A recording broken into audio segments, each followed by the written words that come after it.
Also, Crazy Hippie 69. Sorry, Ew. a Crazy Hippie 69. And Iron Chef Bobby Flail. It's just Bobby now. What's up? Hello. Hi. Depends if you're doing Twitter or not. Oh, true. Iron Chef Bob. Is it? Yeah, Iron Chef Bob. I don't even know. There's so many different. Like when I did the name change, it's just everything is a blur nowadays. I like the shortening to Bobby though. Like I quite like that. Yeah. It's succinct, you know. I like it too. Yeah. I gotta say the number of followers I get on Twitter that like think I'm the actual Chef. Yeah, Bobby Flay. It's I probably get like 5 to 6 followers a month from like cooking people. It's nice. ridiculous. They're all bots, I'm sure, but it's ridiculous. Yeah. Okay. So. Just quick thing, your camera or my camera, I think, extends a bit into your box. Oh, it does. Like I'm taking up way too much space. No, Jeez, Vandy. I know. I'm sorry. I just spread out. You know, you're fine. I'll deal with it momentarily. No So, we are doing a one shot episode. Next week is going to be a new squad. So today, what we're going to be doing is we're going to kind of quick narrate the early stages of the Sisyphean Regiment, heading down to Hive Bastern and setting up the defenses, and then we'll get into what they do once the defenses are up, because they have an entire orc army in front of them. So for anyone who doesn't know, I think the first thing we need is a little bit about Commander Aegis. As the leader of the regiment. Okay. I will give you guys Commander Aegis. Guys, Commander Aegis. She is a hard-ass commander. She is super. She's pretty aggressive, you guys. She likes to lead from the front. She's right in the middle of the action. She has this giant. Was it a chainsword? It's a double-handed chainsword. It's called an eviscerator. The eviscerator, yes. She has an eviscerator, and she is very, very skilled at melee combat. She's very inspirational. She inspires those that follow her, and she doesn't tolerate weakness. So if you're gonna run away scared, she'll probably kill you first. That's it. Yeah. And we have met Commander Aegis in the War Room, of course.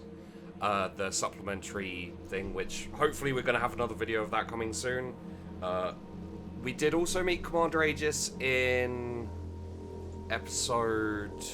Squad 4, when one of the characters walked up to the commander, complimented her chainsword, and then got knocked out and sent to the medbay.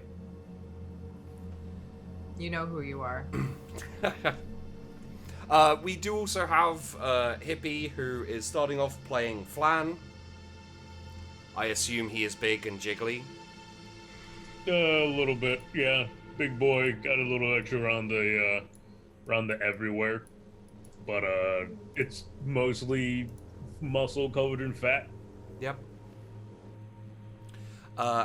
And of course we have Iron Chef Bobby. Sorry, we have Bobby, who has come back for another round. Hopefully I can properly kill him this time. We'll see. Dolph is a pretty big meatbag, so I hope we'll see. We'll see if he dies. Dolph is he's a big beefcake. He's probably like 6'6", maybe like pushing 400 pounds, bald. He's got scars all over his face. He's not the brightest, so he's a little dim, but he's pretty friendly. But he's in the regiment with two other of his brothers, which are very similar to him, Rolf and Wolfric. So we'll see if we get to see them today. We'll see if they turn up today. Because I don't want Dolph to die. I'm already attached to Dolph. Attached. And honestly, both of your characters sound like they may be included in, some of the frontline action, like when the commander goes, right, we're fucking charging the orcs. That would probably be, you guys would probably be in the front line. So I assume you guys are attached to the commander in the sense of like probably not command staff or anything, but probably more along the lines of veterans who follow the commander in strike teams, that sort of thing. So you'll be orbiting the commander in general. But to give you an idea of what has happened, just a very short roundup of the other regiments, because this is the last regiment we will do in the initial invasion of the planet. We had, give me a second here, the Imperial Line Regiment landed and captured a mountain. The Naboom Banshee Regiment landed, attacked Hive Bastort, and then decided it was too dangerous, put a little barrier around it, and went, let's go and hook up with the Atlas Sisyphean Guard. The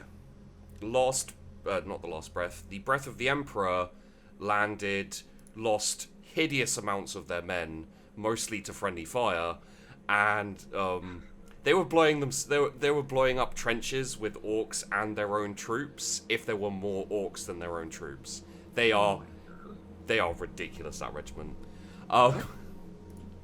So Wow. they landed and hooked up with the Imperial Line Regiment. Your army as a whole now has a base camp around that invasion point and are starting to push out and around. And finally, the Imperial Pegasi Guard, also known as Peachy Pixelate's regiment, went towards Hive Latate to get the food, got bombed to hell by orcish bombers, and ran instantly, losing a lot. Losing about 50% of their troops, and they are currently sitting back in the HQ, feeling very sorry for themselves. Wait, did we not get any food? It was a complete and utter failure. Really? Yeah. Peachy. Eating each other. Which is why the 6th Regiment is available to you. As commanders, you can call on them for reinforcements, because they are an anti-tank, and yeah, the Peachy's regiment saw things like squigoths and trucks and tanks and everything. They wouldn't have gotten through anyway, but Damn it. they didn't have any anti-air, and there were like 120 bombers that flew over them and just pounded them with... I mean, enough guardsmen Go is for it. anti-air. Yeah. So, Oh. after the initial invasion has started, the Sisyphean Guard, per their commander's orders, are unloaded probably the start of their regiment, you know, kind of the... I mean, seeing as we have our commander here, Commander Aegis, would you bring out...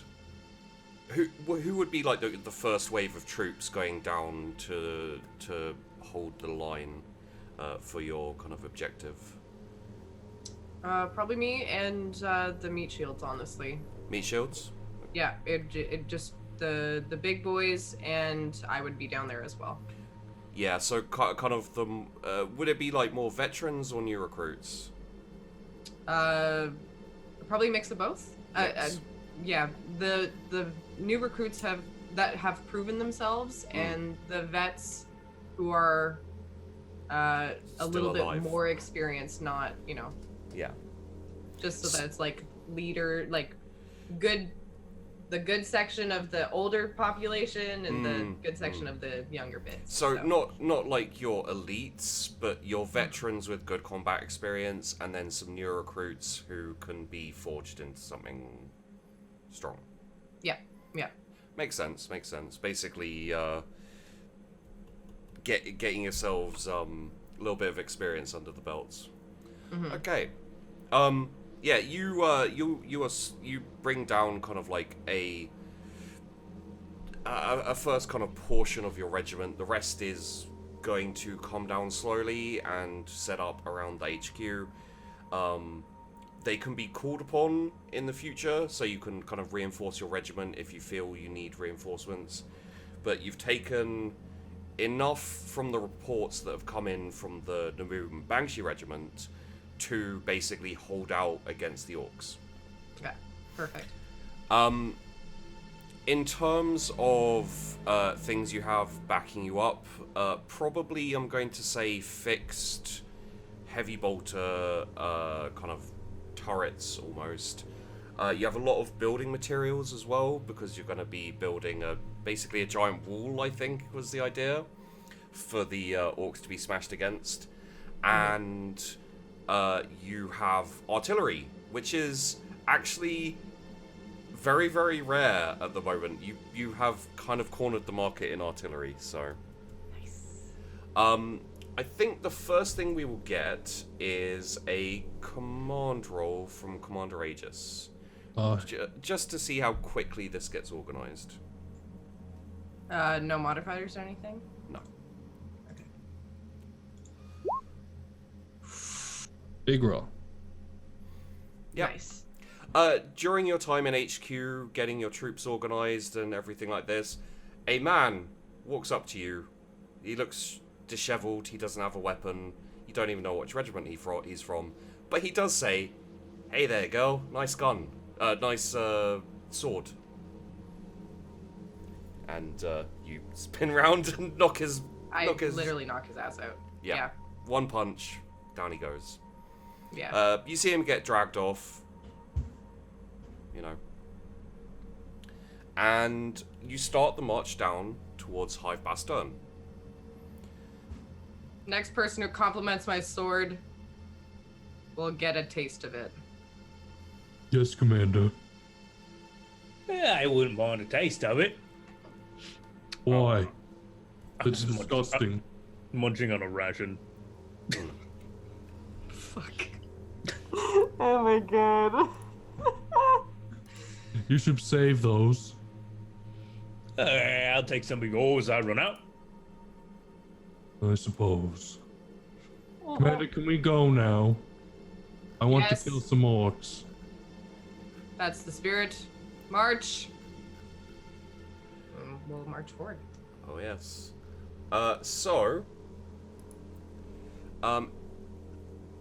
Are either Dolph or Flan, are they kind of just veterans who get shit done, or are they more do they but what I need to know here is, are they helping out with the moving, or are they just kind of marching down ready to fight? Flan is helping where he can, but also munching on things he probably shouldn't. Okay. Don't eat the dirt. Flan spits out some dirt. No, I'd say Dolph pretty much does as he's told to do. So pretty much if the command is to head to, the front, or head to, the ships to launch an attack, then that's where he's going. So he's probably doesn't help out a ton, like with the logistical stuff. No, but he's probably loaded up with some gear and then just set in like a straight path and like. Absolutely, yeah. He's massive, so he probably has like a little bit extra of the stuff that we don't have on the sheet. Like he's just laden down. He's a big old timey veteran. He loves combat, and he likes to be up front. Okay. Probably why I keep him around then. Yeah. Flan, are you just a regular? Because the thing is we're going to be getting into building the barricades and everything soon. Is Flan like just a regular soldier like Dolph, or does he have any specialities that would fit in with kind of a defensive? Flan kind of digs like a mole, Okay. almost like eating the dirt. It's kind of going. Oh my god. So he's probably part of the trench digging and that type of. Okay. Well, This is great. So good. let's get a... I think it might be another command from Commander Aegis, but let me just have a look here. Yeah, I think command is going to be... It's basically for the march there, just to see how you keep a hold over your troops. Honestly, I'll say a +20 just purely because the troops are ridiculously disciplined as it stands. Okay.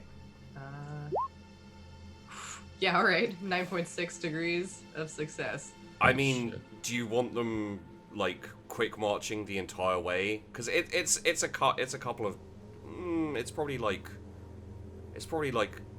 5 days, but We'll double time it. double time it. Okay. Yeah. So long as they don't like tire too much, we'll double time it. We're talking kind of like a few people passing out now and then, but not the entire regiment or the entire force like falling over. No, they'll be fine. The weak will perish. Okay, well let's see how the weak do. Let's get an athletics roll from Flan and Dolph, please. Oh boy, athletics. Yep. We're not supposed to have. We're untrained in this too, right? You should be ticked in it. Sorry. If it's Just making sure, because it would have been real bad if. yeah, if we no. weren't. Right. All right, here we go. Oh fuck. Okay. It's muddy. You know, we're big guys. We're gonna slip in the mud a little. Yeah. No, I just ate. Flan falls into the mud and eats his way out. Yeah. Gets sick. And So, I think you are both flagging around about the halfway mark, and let's just do a couple of rolls just to see the basic.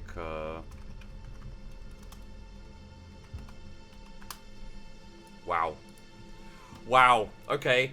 The regiment itself is holding up really, really well. There's maybe one or two people who like collapse around the halfway mark, and a couple of those people are both Flan and Dolph. Probably not collapse. You kind of I think Dolph probably like stumbles and like his knee gives way, and then because he's carrying so much, it just kind of like takes him down to the floor, and he's like, Oh yeah, like maybe underfoot it's a little slick, and like I'm carrying so much, so I'm leaning my body forward a little bit. yeah. My front foot hits the mud, and my foot just slides, and I'm face first into the mud. So like the whole front of me is just covered in like brown muck. But I just wipe off my face, get up, and keep going. Yeah. And Blaine is kind of lugging behind you, like the side hold, like, hold on. Oh, I'll catch up. okay. It's those rations. No, it's fine. I told you should save them. No, it's the dirt. He scrapes out some of the dirt from around his mouth. I've been munching on it. Captain's Again, right. we talked about that. Look, you don't know planet if you don't taste it. Yes, you do. You look at it like everyone else does. Nope. Gotta taste it. Yeah. Gotta know where to dig it. Oh, I think I ate a pebble. Right. Let's go. Brother. Come on. Commander, your troops are holding up even better than you would expect running double time. Would you Wonderful. like to give them a break, or would you like to push them? I mean, if they're holding up well, we'll keep going. We'll keep pushing. Yeah. Okay.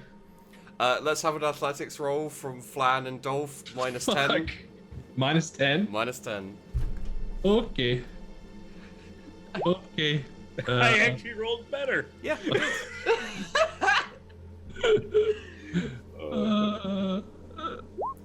Oh. Wow, we both Wow. did.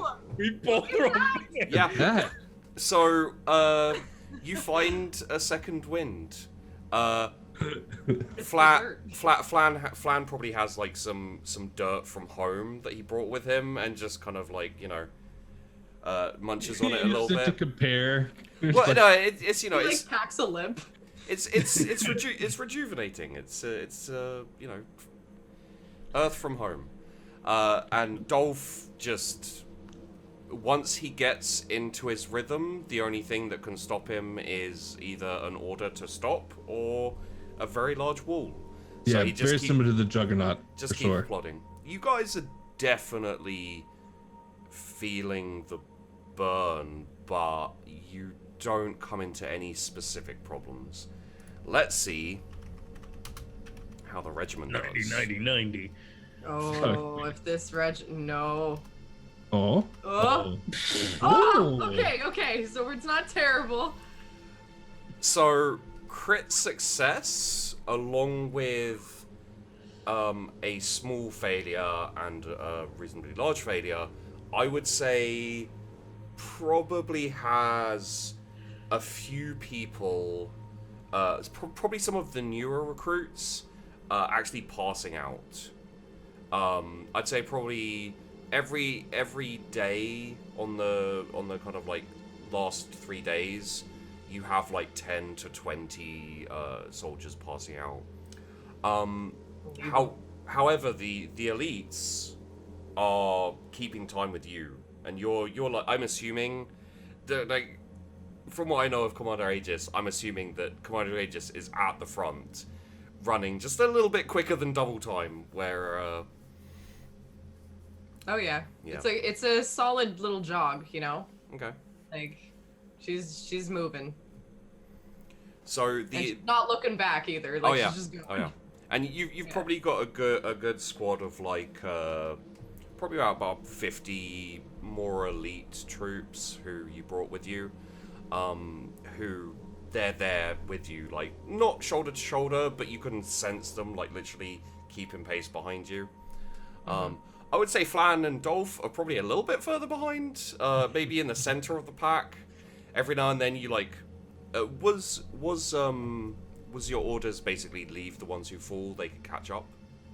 Yeah, pretty much. Okay. Like they'll if there's enough of them falling, they'll group up and keep going. I mean, that's true. So every now and then you kind of double time past someone who's just like flat in the dirt, passed out. If someone's like are any of them like truly passed out, or are they just kind of exhausted and they've kind of keeled over, catching their breath? I'd say they're not like kind of close to death, passed out. They're just down from exhaustion, I got you. Yeah, just been marched for a long time. Yeah. Okay. Yeah, as I walk by them, I'll stick my arm down to offer them help up as I'm marching by. But if they don't take it, I'll just move on to the next one or just keep going. Interesting. During one of my periodic breaks, I will bend down to take someone's ration back and then run off. Okay, sure. Roll me a sleight of hand, Flan. I'm not sneaking it. I'm just taking it. Oh, okay. If he's too tired to run, he doesn't need it. Mine now. Not untrue. Wow. Okay. Wow. And Dolph, roll me a. I think charm would work here. Tick or no tick? No tick. Uh? This regiment does not have charm. I will tell you that. Oh, That's not too bad. That's not Yeah. awful. pretty good roll, but I think I have you a tick and charm for some reason. Because you're a commissar. there's a certain amount of natural charm in all commanders, and there are times when it doesn't matter how you say something or whatever, the other person will be charmed by it. It's kind of like Air of magnetism. authority. Well, there's a reason why people follow you, yeah. and okay. some of that is like a natural magnetism. So I felt one tick in charm. It's not like I gave you a whole load of ticks. Yeah, that's very fair. I got more ticks than intimidate, so Oh yeah, Oh, Maybe yeah. that's why. I want to know what happens to Dolph though when he reaches down for some people. Oh, he picks someone up who looks particularly, like rough. The man stands. You manage to get him on his feet, but you'd have to stop with the marching. Oh, I don't stop. Yeah. I either So- my arm is down. If they have the strength to grab it and use my momentum to haul themselves up, great. If not, I probably drag them for a few feet and just drop them and keep marching. I think you get them up on their feet, but also don't let go instantly. So you kind of drag them, and they just go. Dolph is hard to hold up against. So you basically just drag them, and they go back on the floor. You drag them for a little bit, and then let go. You got them a little bit further. So Yeah, I look back. I'm sorry, and I just turn my head back and keep marching. Okay. We get to as you're marching on probably the 5th day, you see a hive in the distance, large and towering. This is Hive Bastern. You can hear some vague sounds of small arms fire and things like that. It seems like there are skirmishes on the other side of the hive. Mm-hmm. Some of the larger guns on the hive as well are kind of firing out, but it doesn't seem like there's a big army here. It's They're just just kind of holding. yeah, probably like squads of orcs like pushing out this way. They're just kind of trying to hold them off or destroy them. But Okay. would you like to engage with the hive at all in terms of communication, or would you like to just ignore it and go to the mission? No, you know what? I think we would just check in with the hive. Okay. Not make a solid effort if they're not responding, but definitely check and be like, this is Commander Aegis. I'm approaching with the Sisyphean Regiment. Like, do you copy? What's your status, kind of thing? You get a reply from a guard captain, who basically says, "Oh, Commander, it's good to have you here. I haven't heard of your regiment, but we're glad to have support. The main orc army is camped further down, the other way. He gives you a direction. I guess it would be east. They haven't yet tried to attack us in full force, but it does seem like they're gearing up for something. Do you require ammunition? Hive Bastern is ammunition producer, which is the other reason you came down here. Right. Yes. Always require ammunition. We also have artillery to help set up the line, and builders to help. Very well. We will increase our production of artillery shells, and you give like the exact specifications of the artillery. Yeah. Would you like to coordinate that yourself, or would you like to send a proxy? I'd send a proxy for that. I don't. Yeah. I You don't have interest in like getting into the hive and talking to administrators and stuff.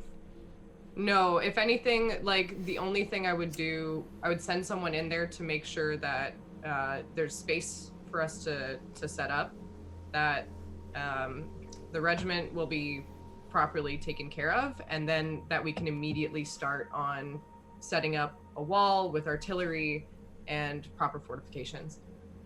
Yeah. Okay. You basically ask for someone to act as your proxy, to organize the ammunition trains coming out to you, keeping you well stocked and that kind of thing. Sergeant Hasker, who basically is like your orderly, you say jump, he says already done it.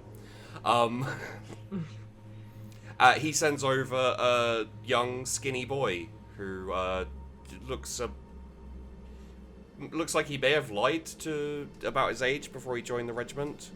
He's probably got like 6 months in the regiment, and he kind of looks very. Actually, roll me just intimidation, just flat out. I know you're not trying to intimidate him, but that doesn't really matter. Sure. Yeah, that's a success. Holy shit. If one of your soldiers peed themselves while talking to you, would you politely ignore it, or would you just be like how would you react to? Because this guy's gonna pee himself walking up to talk to you. I would not make any outward kind of thing that says like I've noticed it, but Yeah. in my head I'd be like, another one, and like I'd tick off another number. You know, it's like, yes, that's number 1,327 this year. And he like seems a bit scared in the sense of like, you know, visibly scared, aside from the peeing himself. And he salutes and says, Private Lonnie, reporting for duty, Mom. I'm supposed to be your proxy. Get me another one. Sorry? Another proxy. Get me another proxy. Oh, no, yes, of course. And as he runs away to get you another proxy, yeah, there's more tinkling. His pants are soaking wet. I erased the notch.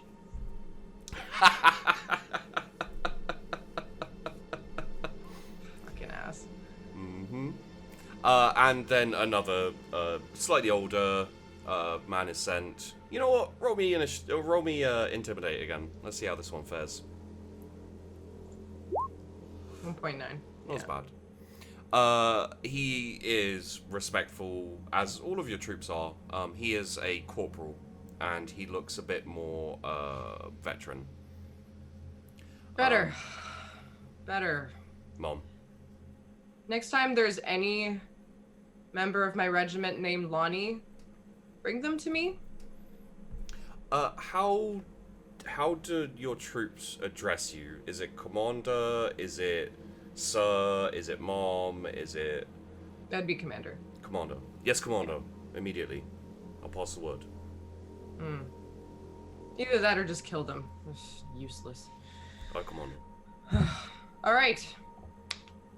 So I need you to go in, and I need you to. He's acting as my proxy, so he's going. Okay, so I'll relay the information. The rest of the flagging troops will be joining us, probably shortly. We need to set up defenses. We need to set up a wall, and we also need to have the artillery properly set up and manned. We have High Bestern that is going to be making artillery for us, and we need people to bring it out and properly stock the wall so that we are prepared for the incoming attack. Aye, commander. Would you like me to beat the war drum, see if I can send out any civvies to help build in the walls? Yes, absolutely. Of course. And he salutes and trots off. And you're free to start heading over towards past the hive and into the breach, basically. All right. Let's do it. Okay. So, there are... Would you go yourself for, because there are a few, dotted warbands of orcs, but they're not really a threat. They just need to be dealt with. Would you go yourself to deal with them, with, a squad or, a group? Or would you, kind of send your troops out and just keep pushing towards the objective? So I'd probably take the closest one first. Okay. Depending on how many there are, I'd probably take the closest one first just as a kind of warm-up. Just as kind of like a, this is how you do it, troops kind of thing? Yeah, just show them how it's done, just proper technique and how to eliminate orcs. Give them a little bit of inspiration with I guess a command, commanding them. Commander would probably be the one, yeah. Yeah, and then I'd probably move on to the main event. And Okay. I'd send some others to deal with the other bands. Well, roll me a command and a weapon skill. Okay. Command and weapon skill. 2.7, 2.6. Okay.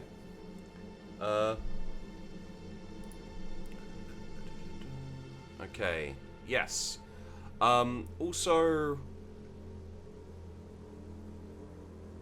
roll me an athletics. Ooh. That's not great. What's that roll? Oh, That's 90. yeah. Gross. Commander Aegis has a lot of strength in athletics. I was gonna say that's why I was wondering what the fail was. That's Yeah. not great at all. How many rerolls do you say I have? You have 5. I might use that first one then. I mean, I will tell you, it won't be anything bad. It'll just basically, because it's only, it's not even a full degree of success. It'll basically be like you break out into a sweat while working. Okay. Then I will leave it. But I mean, for the sake, for Commander Aegis, it is still a thing that her troops would notice is that while she's fighting, she breaks out into sweat. It ultimately it doesn't have a massive impact, but it's just something that where they're like, wow, we don't often see the commander sweat. But yeah, you lead a charge. Your troops kind of lob in some grenades, and then you basically pretty much bowling ball into the middle of an orc squad, and just a couple of swings with your eviscerator, and you've cleaved multiple orcs at the hip, at the waist, a few heads flying, that type of thing.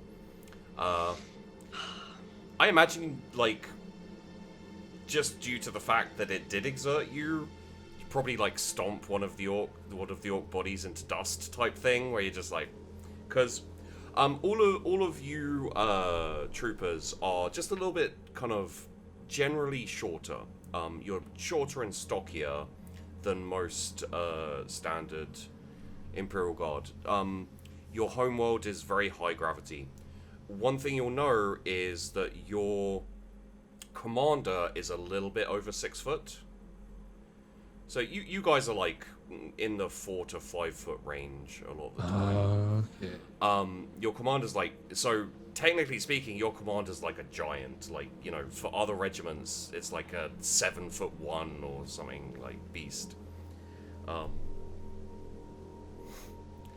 So, let's, with your command role especially, your squads, your kind of designated troops who go out and deal with these like little orc war bands, they clean them up pretty quickly. Probably 1 or 2 take a little bit of time, but nothing that's going to slow your main advance down. And you get to a point of kind of from C all the way down.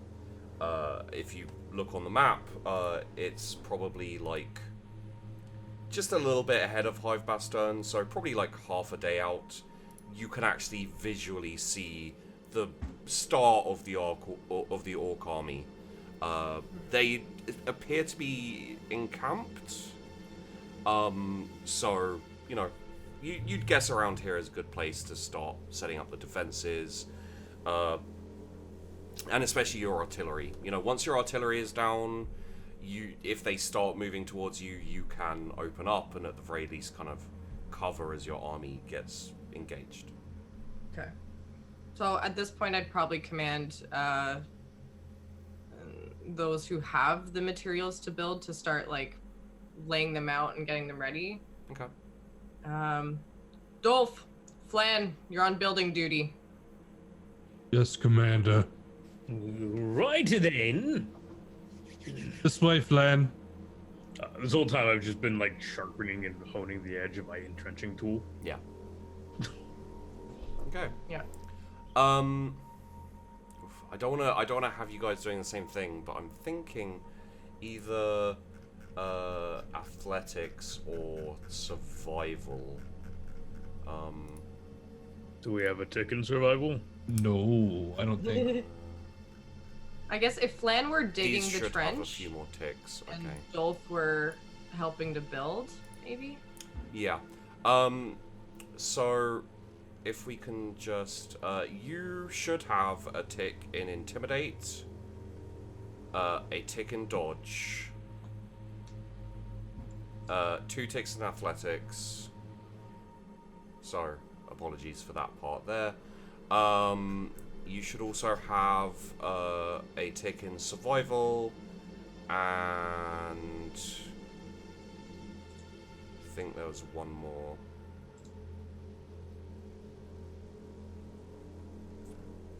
Oh yeah, you should have a tick in parry as well. Okay. Yeah, so I will say for this one, a survival or just a straight up strength as opposed to the athletics. Survival will be more the digging of the trench. The strength will be more geared towards the carrying of gear to set up.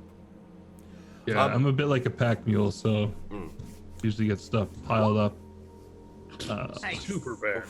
Oh, Oh, eats dirt. Yeah, I think when you push your shovel in and get that first bit of dirt, maybe instinct kicks in, and instead of like carrying on with the digging, you literally just start picking off bits of dirt and kind of just go into a little bit of a. It just takes you a bit longer. Commander, where would you like to start with the defenses? Would you like to go with artillery, trenches, or more on the wall? You're muted. Oh, sorry. I would definitely, like where I would start in particular, artillery, for sure. Yeah. So, let's take a command from you. Mm-hmm. Let's roll just a general thing for your. Oof, that's not amazing. Command, you said? Yes. Oh, actually, I should wait until you roll because that will adjust how this goes. Okay. Not bad. So, what that does is, with 5 degrees of success, that turns that failure into a success for the digging, for the setting up of the artillery. Nice. For the rest, this will be the trenches. Oh, okay. Okay. No, come on. You had one job. So, well, they had 3 jobs, and They had 3 jobs. they succeeded at 1 because you were commanding that area. The other 2 parts are, yeah, they the trenches are not going well. I'm guessing that the soil type, the earth, is not what they're used to. Also, possibly the difference in gravity is throwing them off, just purely because At Last is a very high gravity planet, and this is not. So there's probably, you probably see multiple troopers basically, like when they get in something more difficult than walking, they kind of they like strike really hard and go way too far in, and like they over swing and things like that. Also, the unpacking of gear, Dolph specifically does well. So Dolph, you can choose which section you'd like to assist with.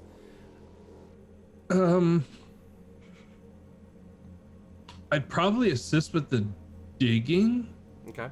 of the trench. I guess it depends. I suppose my earlier role was sort of like helping getting things in the right places. Yeah. I suppose. Okay, yeah. So I would help Flan at that point, and grab my own little shovel and hop in and try and start digging. Alrighty, that'll be survival. Let's say you unpack a lot of gear. Ugh. That's a critical failure, I think. 98. Dolph, you snap your entrenching tool. Oh. No. You now You now have a big spoon. Flan, do you have another? No. I take the broke head of my mine. shovel and start just digging with it as well. Yep. In the offhand. I kind of look around for a little bit and like I scratch my bald head, and the only thing going through my mind is that I was ordered to help and I'm supposed to be helping digging, so I'm just gonna start digging with my hands probably. Okay. If at all possible. Like, if I'm assuming if it's difficult for us to dig, it's probably not because it's too cold, it's probably because there's a lot of rocks underneath, so I'm like helping move the giant rocks that people like dig into with their shovels. So I just wait till I hear like a tink, and I scurry off and just get my hands into the dirt and start pulling out the rocks from the soil. Okay. Yeah. Let's get a strength roll from you then.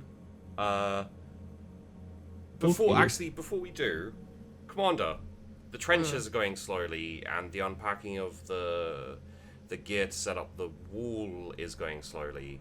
You can shift away from the artillery. It will require another command roll for whichever area you want to basically kick into gear. But the artillery is starting to get there. The orcs haven't moved, so if you'd like to switch, you can, or you could finish the artillery, which will basically mean that the trenches won't be ready for a little, they'll be delayed and the walls will be delayed. No, I'd want the trenches to get done. Yeah. Because that's like the artillery is a nice bonus, but the trenches are always necessary for my squad to actually do well. So I will shift over to the trench digging, and I'd probably grab someone's tool, like entrenching tool, and just like start going at it. Okay. And try to do it myself. So because Dolph lost his shovel, that'll be a strength from Dolph, a survival from Flan. Before that though, let's get a command from Commander Aegis. Ooh. Yikes.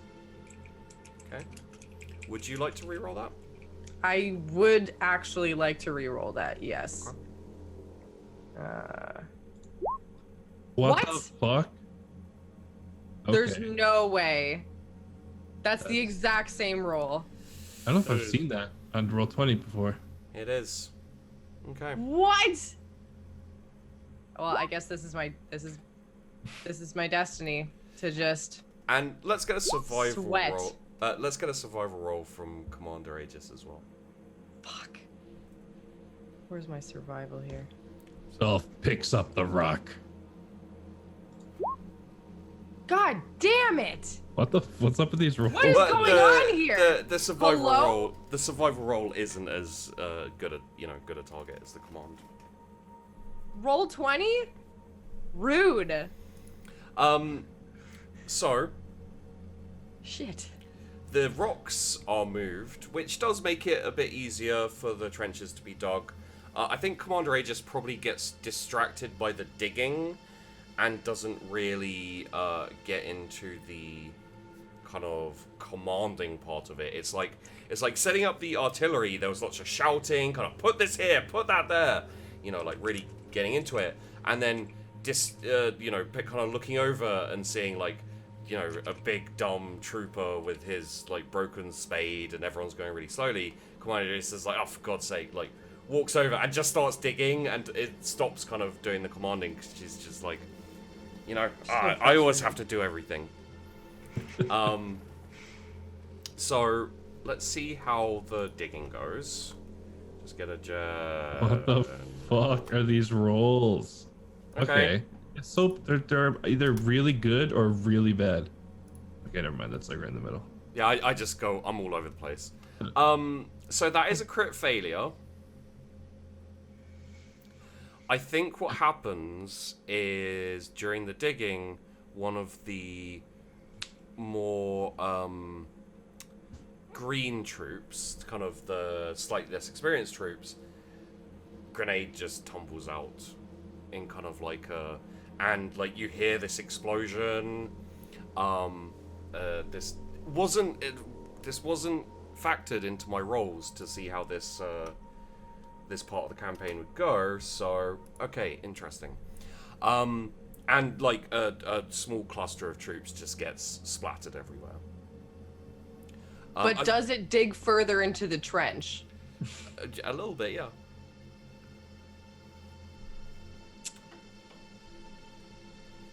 Are there any shovels intact that I can go and take? Yeah, absolutely. I'm gonna grab 2 if possible. I'm gonna put 1 on my belt, and I'm gonna start digging with the other one just in case I snap another one off. Okay. Shoveling body parts out, like. Yeah, kind of just shifting through, like leg, put that aside, grab a shovel, like move aside an arm, grab the other shovel. Yeah. And like this is another thing, is like all of the other regiments have done minimal combat experience. The Sisyphean Guard are a fortress world, and specifically a fortress world against orc invasion.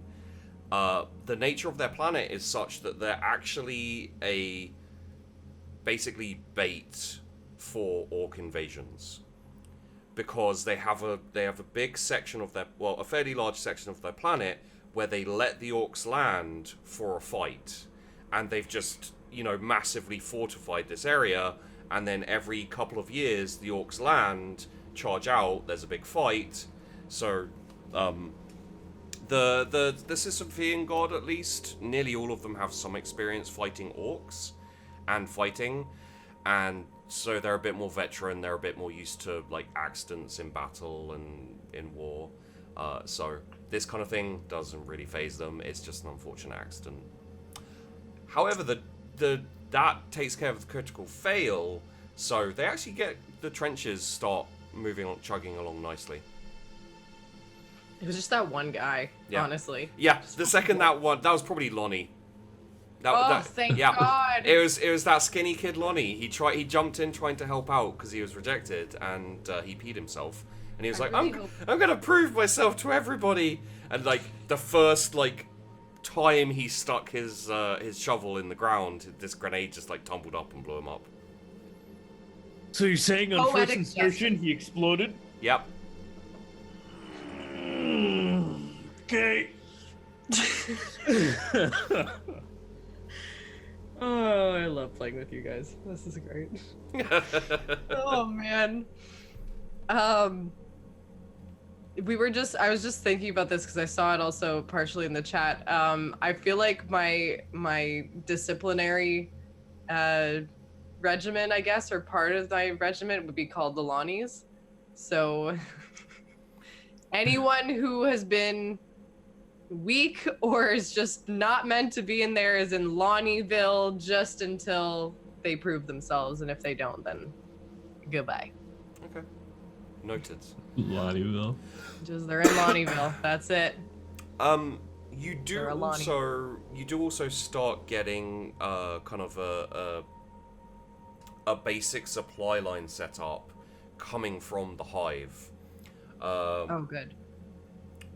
It's probably a bit less than half a day trip, so you know, they've switched their munition productions primarily to give you more artillery and ammunition for your weapons specifically. So Perfect. what this means is you're going to not be too in trouble for munitions, but depending on the next war room, the other commanders may demand like their ammunition and stuff. So I'm pumping out as much of my own as I can. Oh yeah. If effectively you have the zone of control, so that you can dictate to the hive what ammunition to produce, which means that you can also kind of control where it goes. Basically, this gives you a little bit of a bargaining chip with the other commanders if they want ammunition. So, you know, we'll have to see how that goes in the war room, because I have a feeling the next war room's going to be a lot of shouting at each other, and specifically shouting at Peachy. Oh, yes. Yeah. Oh, yes. Yeah. I am very excited for that. Mm. Oh my god. Oh, Peachy. So, your trenches have been dug. They still need to be fortified. They're probably do you wanna dig deep, as it were, or would you like basic trenches, like in the front line at least, and maybe start kind of. Oh, okay. Here's a more apt question. Sure. Would you like to set your first line of defenses as these trenches, and set up kind of the static defenses, the heavy bolters, etc., and then start digging more trenches in front or behind as extra lines of defense before you start building the wall? So the way that I kind of envision this is the trench that we just dug, fortified at least enough so that it's a solid first line, and then start building back from it. Okay. So that we can build up a stronger wall. Because we're not going to build in front of it. There's no point. Or else we're just going to have something unfinished. Rather have something in front and then build behind so that we can at least be protected for a little bit if we need to scoot back. Oh, are you building the wall behind or in front of the first trench? I was thinking behind, Hmm. and then could build another trench under, behind it, Yeah. behind that wall. But yeah, How big of a wall is being built? I guess that's kind of the question too. Yeah, right? and that's gonna be up to you guys, specifically the commander, because the bigger you want it, the harder it's gonna be to attack, but also the tougher it will be to build. It'll take more time and again, if the orcs are attacking you, they're not gonna be charge and then just forever attacking you. They'll come in waves. They'll attack. So you can always add to it as you go. It's just a matter of when the orcs attack you. And I'll tell you this: I've already done the rolls for when the orcs attack you, so I know when it's happening, but you don't. Yeah, it would I was definitely envisioning it at least trench, fortified trench, then the wall. Yeah. And then whatever kind of trenches or stuff that we can build behind that wall, and then make sure the artillery is set up far enough back that it can go over. So maybe the wall itself is more of like fortification walls, in the sense that you'll have people on top of it supporting the fortified trench.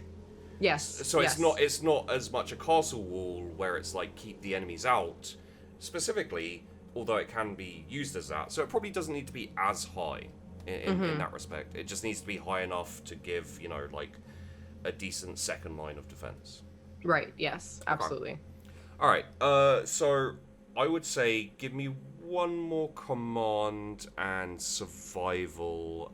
Survival for Dolph as well, because he does have a shovel now. Okay. Break off another one. Okay. Good. Good. Not bad. And survival. Oh. You shouldn't be worried about your about your command rolls. I really shouldn't, but those last two. Yeah. Just it does. Super unlucky. They put the fear of God in me. Yeah. Or fear of the Emperor, rather. And Flan, if we could get a survival roll from you as well, just have a vague idea of how things are going. Gonna feel this hardcore. Oh fuck. Well, at least you called it, so in a way you won. It's another 88 as well. Right. Oh wow. I can't roll under 80s apparently. I just need to look something else up. Aside from the Dirt Eater, you all do very well building the trench. The Dirt Eater. I can't get over that. I'm so sorry. I keep laughing about it, but I just can't get over it.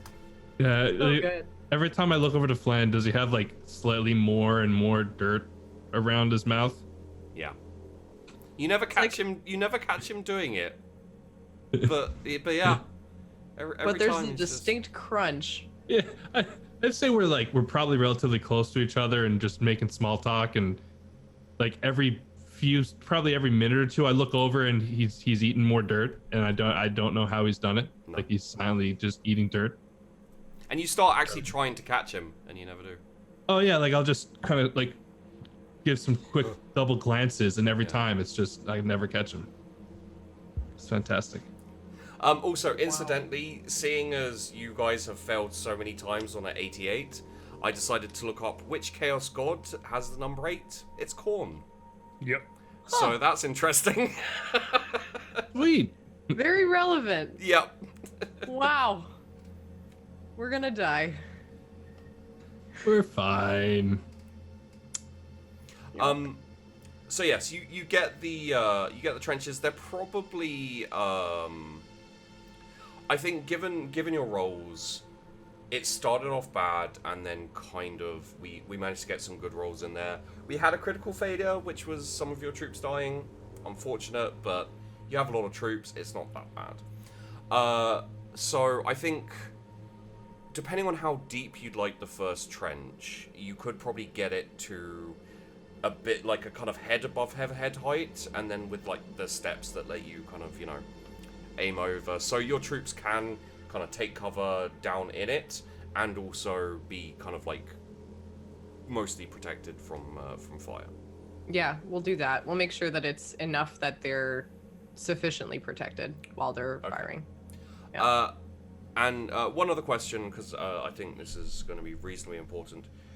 How far do you want to build the trench and build the wall? Because basically, as you see on the map, like, it does go... Would you basically like to take it all that way down? Would you like to kind of build a fort? So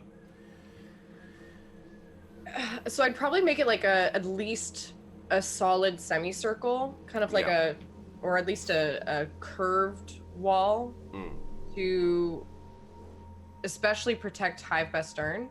Yeah. And then, depending on how many materials we have and how much manpower we have, if we can extend it like far enough that it kind of goes like halfway around Hive Bastern. So at least the front 50% of the hive is protected. Yeah. You could kind of have it like an umbrella, so that it's like a curve, but it's like a kind of slight curve in a way, right? So that anything coming, would be, because it's further ahead, it would cover a lot of Hive Bastern. Okay, you can do that. You have enough manpower and this type of thing to do this, that part of the plan. It will take you time if you want to extend your trenches and push like further down south. What you could of course do is you can expand your trenches and defenses pretty much as you like. So you can just you can either call in reinforcements to do this kind of background trench digging, or you can have part of your troop already here digging trenches like all the way through, even when the battle starts. I think so. Honestly, if anything, I would extend in future, I might extend the wall to the sea there. And if we needed reinforcements, then we'd have them kind of protect the south side.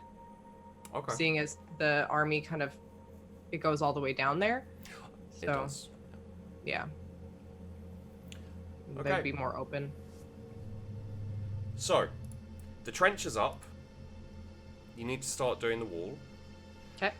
Your artillery will be up by now and ready to go. Probably...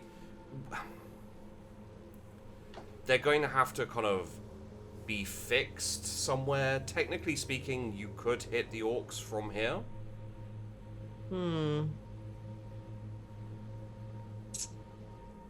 well, I'm not gonna hit them yet, but yeah, I want to make sure we're prepared first. I don't want to send my troops into complete death. Sure. Not yet. Not yet. So far, I'd say this has probably taken when you got here and started setting up the artillery. This has probably taken a day, so it's in the sense of it's just starting to get dark. Mm-hmm. Would you like to work through the dark? What I'll tell you mechanically is that will, if your troops miss sleep, they'll get fatigue, which will give them -10s to... We double time marched for like a long ass time. And they did a decent Yeah. decent job of it. I think we'll sleep in shifts. Okay. So at least it's not completely dead, but at least it's that everyone is able to get some rest. Okay. Yeah, with shifts, it'll slow down the work significantly. You'll still get some done. So let's take a roll for command, and let's get. I'm not sure that survival would be a wall.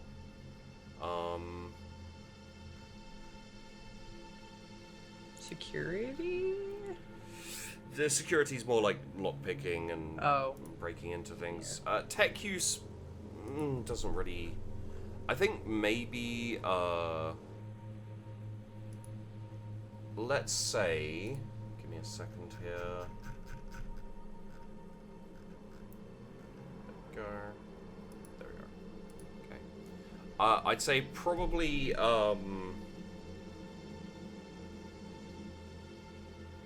probably intelligence plus 20 for Commander Aegis, and then for Flan and Dolph, it might just be athletics, because it's just putting up the wall. If the commander's telling you how to put up the wall, you don't have to know anything, you just have to put it up. So, let's say athletics. Okay. Alright, so command first. Good. Which is okay. Hey. And then intelligence plus 20. Intelligence plus 20. Actually, sorry, yeah, no, plus 20. And your athletics guys will take a plus 10 as well. Sweet. Not great. Okay. Not great. Hey, I got above. Okay, so Yeah. the intelligence roll is basically the setup of the wall, like how well it sets up with your initial kind of plan. So it is going to be fairly umbrella shaped, you know, like I think it's just maybe it's more of like a house triangle, you know, the traditional thing. So instead of like the umbrella, the gradual, it's literally just like a point. A point? Yeah. It's very hard for Commander Aegis to not have pointy things. Things should be pointy is your basic Things should philosophy. be pointy. Yeah. Pointy and sharp.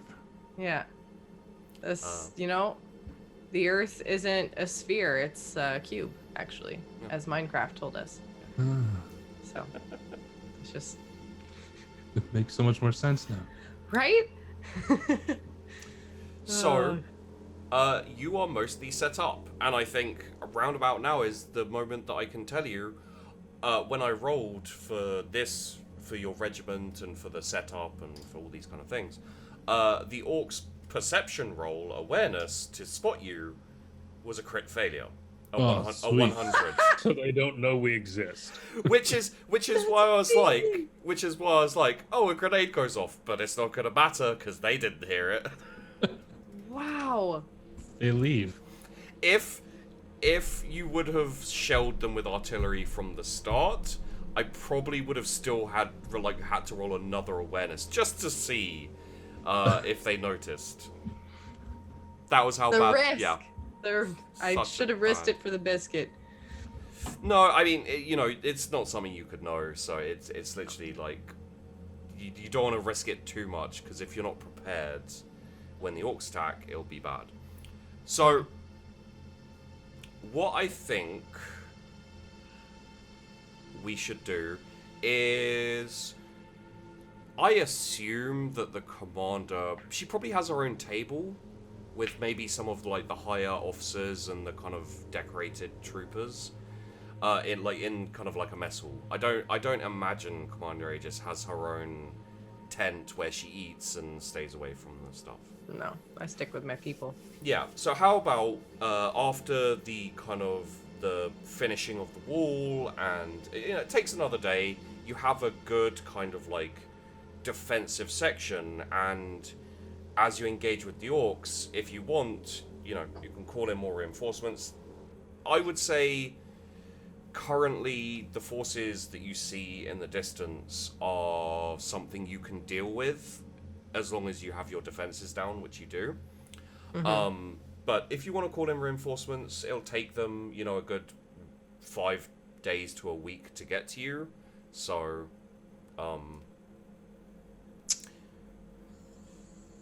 I mean, if it looks like I can deal with them, knowing my knowledge of orcs, are there some that could be like, are there a significant portion of them that could be hidden?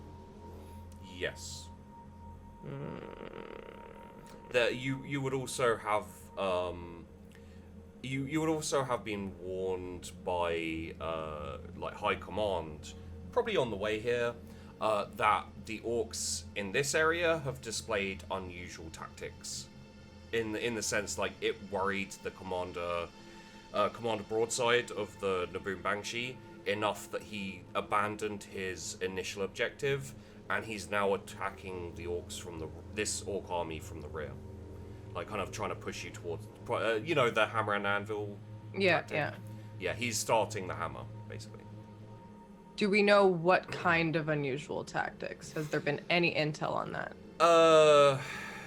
Traps,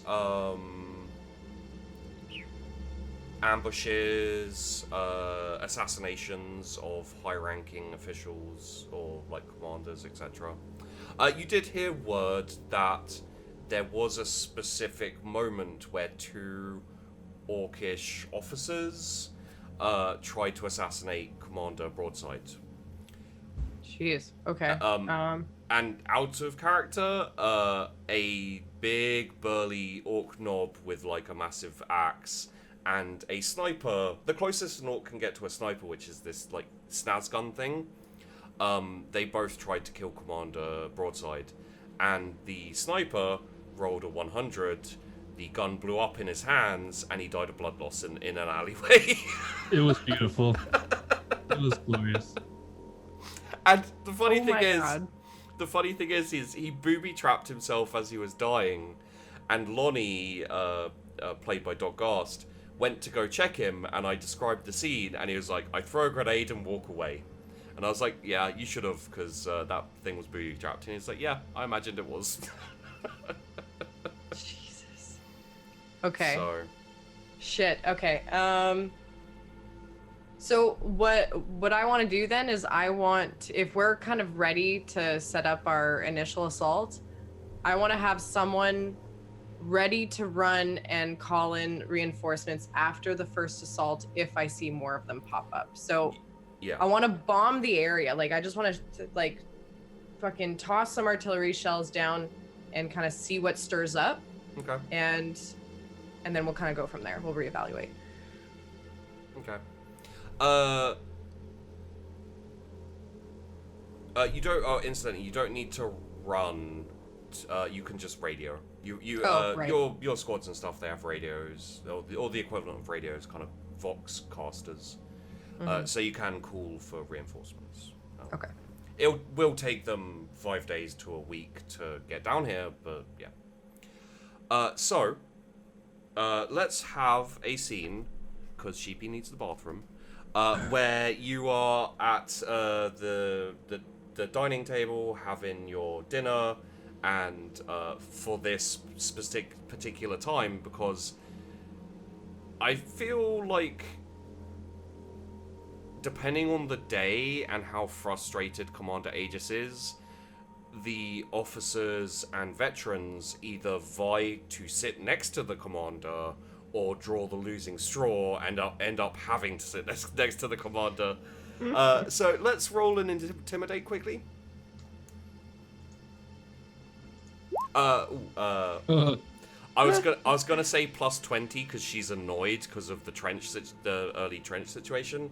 So I mean, that would be a crit then. Yeah, it would be a crit, and also 9.6 degrees of success. So Flan and Flan and Dolph, you draw the short straw. The only seats left are next to the commander by the time you get there. So you sit down with your food, and you know what? Screw it. Roll me a willpower. Alright. I'll give you a +20. Oh. Well, I mean, Dolph is fine. Dolph, that's actually kind of accurate, because Dolph probably doesn't notice that the commander's pissed and... I sit next to her regardless, even when she's pissed and angry, and I'm just like, it doesn't affect me. Like, I don't understand that, like, she's serious. Flan, you rolled a crit fail. What? Was it really? A crit success and a crit fail. Jesus Christ. I haven't rolled like 180 this entire night. Jesus fuck me, dude. Would... I'll let you approach the commander and sit down, but I think you're gonna have to wet yourself. I was thinking more instead of wetting myself. He really doesn't want that. Yeah, that's just pathetic. He'll be put Another with the, notch in the table, like yeah, really. he'll be put with the lonnies and... Right? You don't want that. They're No, brand and I've replaced the entirety of my plate of food with just dirt as my own personal punishment. And the only thing I've added to it is salt. Salty dirt. A lot of salt. Okay. Salt is just dirt, but cleaner Yeah, and it's from just one dirt. particular rock. So it's just more dirt, really. That's true. Well, then I will say, for the sake of the crit failure on the willpower, Commander Aegis, the dirt eating is a little strange, and you're probably just a little bit, like, you know... I'm not going to dictate how you react to another player, but, you know, just keep in mind that Flan is a little bit weird, and, etc. So, yeah, you guys have a little bit of time before you attack the orcs, I think, is what's going to happen. So, yeah. Flan, what are you eating? Some of the dirt that I failed to dig up, and some salt. And that dwarf wants to give me some of his sauce. Well, I want my sauce. What's your... Half of it? You can go and get your own sauce. I've sat down. I'm not getting... No. If you want sauce... You know I don't share my food. Hey, maybe today was different. I'm a little down on my luck, apparently. I haven't stopped grinding salt into this, by the way. You should probably stop that. That's enough. I mean, just mix it in. We don't have enough water to keep you hydrated after drinking or eating all that salt. That's a good point, Commander. You're used to it. Yes, oh, easily. Dirt's very dry. And I just put a little bit in my mouth. There's a perfection. I take a spoon and just like get a bit of sauce and just kind of put my hand over to your plate and just... I take your hand back. I take your hand back and I put it down. I just sit here watching. All right. Well, when my hand gets placed back on my plate, I just eat it, and I'm still looking at the commander. Anyways, Commander, when are we going to attack the orcs? When? Yes. As soon as we're done eating. I scarf my food down.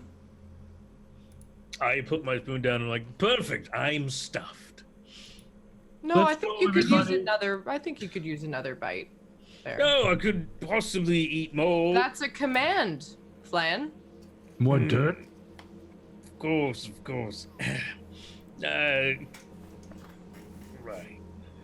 I kind of scrape most of the salt to the side and try to get as much soggy dirt as I can. Right. Well, down the hatch, right? Is that... Delicious. How is this healthy? Minerals, really, naturally. Minerals of the earth is, especially this planet, is chock full of delicious and scrumptious minerals. Flan, roll me a toughness. That's a stat action made good. Yeah. Oh, Land's okay. You're not too bad, but you're gonna be bunged up for a bit. Yeah. Probably a good thing in trenches, to be honest. well, minerals do sound nutritious. Oh, did you want some too, Dolph? Oh no, I don't eat dirt. It's Can we disgusting. trade? Me and him. I'll trade it. Plates. Can I just eat your portion up there at the station? You're not gonna take it. I mean, it'd be a shame if it went to waste. I mean, I never said I wasn't gonna take it. Oh, well, why wouldn't you like mix it up maybe? Like look down. Like what do we have for like what are our what's our food situation anyway? Like we got some sauce, but like what's the size of sauce on slop? It's just sauce. It's just Slop a bowl with of sauce. over it. I got like a side of slop that I pour over the slop, and that's my sauce. Slop soup. There's probably some bread from your homeworld that is literally rock solid. You brought it in like big tons for from your home planet, and it's about as edible then as it is now. It keeps forever, which is why it's used in the army. But yeah, if you want to cut it, probably a chainsaw is a good way to cut it, to cut the breads. I have my chainsaw. I just have my eviscerator out, and Yeah. I'm just like cutting some slices and just snapping off pieces. Yeah, just crunching. It sounds like the commander's eating rocks. Mm. Just take a piece and just grind it into a powder and put it on top of a little bit of my dirt. Mm. I might take just a little bit of the dirt and sprinkle it on mine and just. Not that bad, actually. After I see the commander doing it, I do the same. Can I roll and see if I can tolerate it? Sure. Okay, well, what roll? Commander, roll me a. You know what? Let's make this a charm, just because. Oh boy. Okay, not too bad. But Not no, great. Oh, that's a crit fail. Yeah, Wow, that's a crit fail. that's a Yeah, crit fail. 98. Okay. Yikes. You know what? Then I think for a different reason this is what happens. Everyone starts aping the commander. And now the entire regiment takes a little bit of dirt with all of their meals. It passes as a rumor through the regiment that no. the way to become a strong warrior in Commander Aegis's regiment is a little sprinkle of dirt on every meal. Just eat some rocks, Just makes it tough at the end of the day. I'm glad my eating habits have spread. Yeah. Glenn, look what you started. This is what happens when you crit fail, you see. Oh wow. Lord. Oh. We're all eating rocks now. We're just great. just a bunch of rock eaters. I'm gonna say it becomes a tradition in the regiment that when you dig a trench, you eat the dirt that comes out of the ground. Amazing. Just a little bit. Yeah, just a little bit. Be one with the earth. Oh my goodness. Yeah, I take some really fine dirt. Mm. Like, just really, it's like the bottom. I like just grab some in my hand and kind of pick away the bigger ones and just put the small shit in there and stir it up. God, I feel like this is gonna devolve into just like people grinding it up even further and then eventually snorting it before battle. Like, Yeah, just, they're gonna be trading dirt and. Yeah, Oh. lines of limestone and just so much pocket sand. I got. Look, some dirt is worth more than other dirt. Yeah, You get dirt from like Earth, that's good shit. get some You get shiny from, dirt. Like that's some holy shit out there. outrim fucking planet. That's garbage dirt, dude. Ooh, Mars dirt though. It's got a little metal in it. Mm. It's like the Put it on saffron extra of layers. dirt. Oh yeah. Oh. I'd probably have like a little. I'd probably start carrying like a little bottle of dirt, just like on my pouch. Just every time I go to a different planet, just add a little bit, like another little thing of dirt. You got this ridiculous cocktail of dirt that starts accumulating. Mm-hmm. One day I will eat this. Mm-hmm. Just sprinkle it. Save it for a special occasion. I've picked up like a small stone that I'm just keeping in my mouth at all times. I'm gonna try and make it smooth. over the years. It's never gonna leave my mouth. See- Maybe when I go to bed, I like put it on the bedside. Oh my gosh. Now, this is what I love about taking it from my regiment creation to having the players defining the regiment, because you learn We're lots just a of bunch new... of fucking moles, dude. Yeah, you, just moles. Like, Yeah. We are dirt people. We are literally of the earth. you learn a lot of new things you didn't know about the regiments you created. You know, I didn't realize I was creating moles, but apparently I am. So I did. So Look, man, the best way to defend is just dig into the planet. Become one with the planet. they may hold the surface, but we own everything under it. Oh, oh my gosh. I think, yeah, dirt's just gonna become like, it just, I feel like over the course of like the days, it just becomes even more and more a thing. Like we Yeah. take the dirt and like kind of rub it on our faces, you know, just put markings on and like heavier dirt. It becomes a whole thing just caked in mud. And the people who actually, Dolph, who originally fell into the earth and like was covered in it, is now like a hero. Like, it's just... It's like a thing to get your front covered in muck. Probably more of a guru, you know, Oh, like yeah. a spiritual I leader. am one. Yeah. It's like Yeah. unintentional camouflage when you're peeking up over the lip of the trench. So, Land just become fucking legends. I mean, actually, yeah, if you manage to blend the mud into the armor properly, it would totally actually be camouflage. Yeah, it would be like really good camouflage too. Oh yeah. Oh, that's great. so Who knew that eating rocks eventually turned into a tactical defensive advantage? Everyone gets a tick in survival. Like. let's. I'm just making some notes to remember. On dirt. Dirt There are eater. more Yeah. people. Sisyphean regiment, dirt eaters, and Dirt eaters. I think this this kind of operation, let's call it, the people who take part in this operation will eventually earn the nickname the Armored Moles. So, Ooh. so I it's like like 1st Battalion, the Armored Moles type thing. Mm-hmm. Okay. 2nd Battalion, the Armadillos. The Lonnies, the Naked Mole Rats.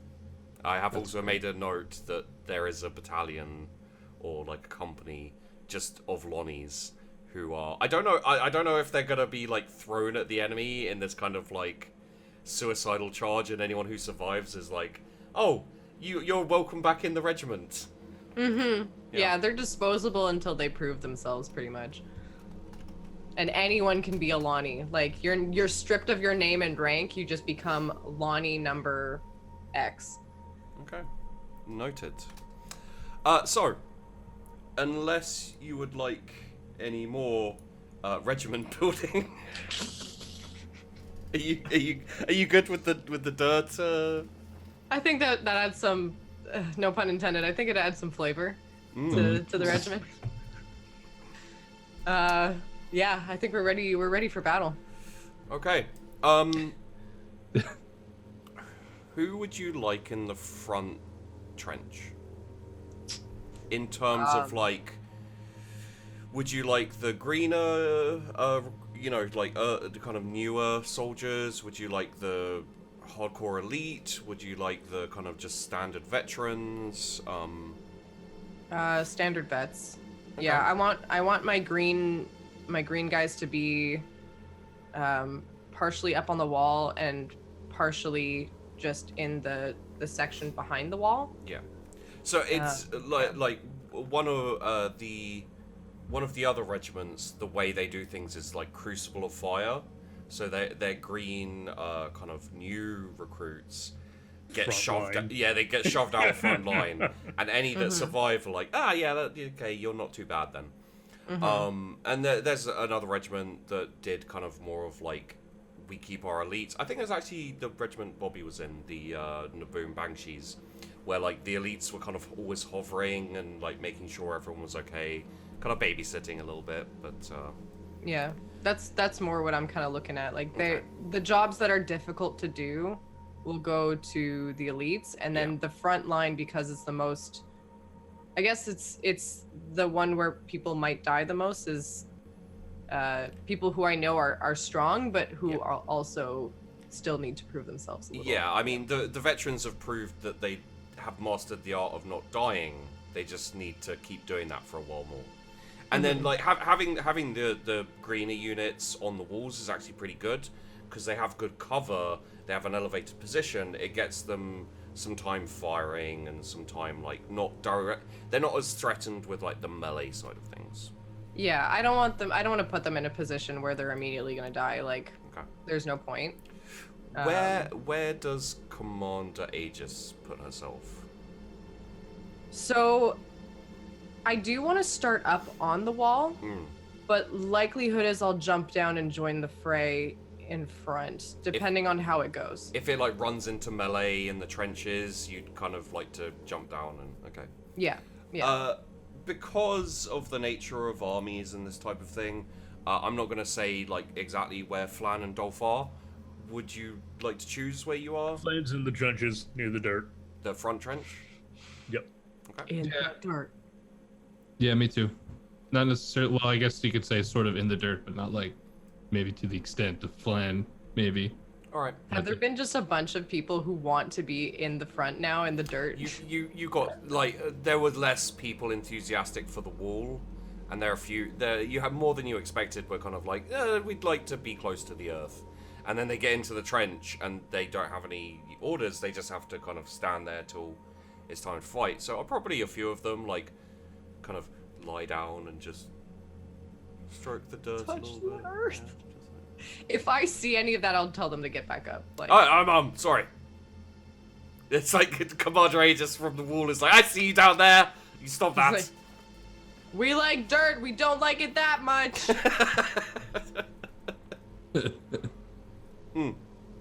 So, would you like to start shelling the orcs? Yes, absolutely. Let's turn up the earth. Would you like to address your troops at all before the start, or is Commander Aegis more of like a let's get this done and then I'd probably keep it really brief, honestly. Just all right, gentlemen. Time for battle. Don't fuck it up. For the Emperor. For the Emperor. For the Emperor. This won't be a command. This will be an intimidate plus 10. Okay, so maybe I don't put my arm up in the air. Because of the don't fuck it up. I'm either gonna put my arm up in the air or I'm gonna piss myself. Okay, well, what's this roll?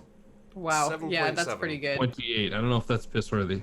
I probably don't put my arm up in the air to celebrate though. Yeah, I still do. You don't get many. I probably do, honestly.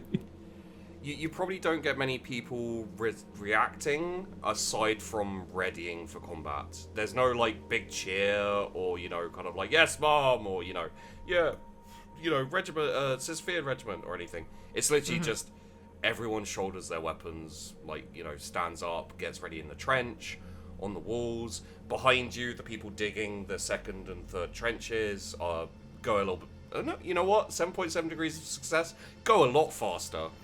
And you hear the artillery being prepared.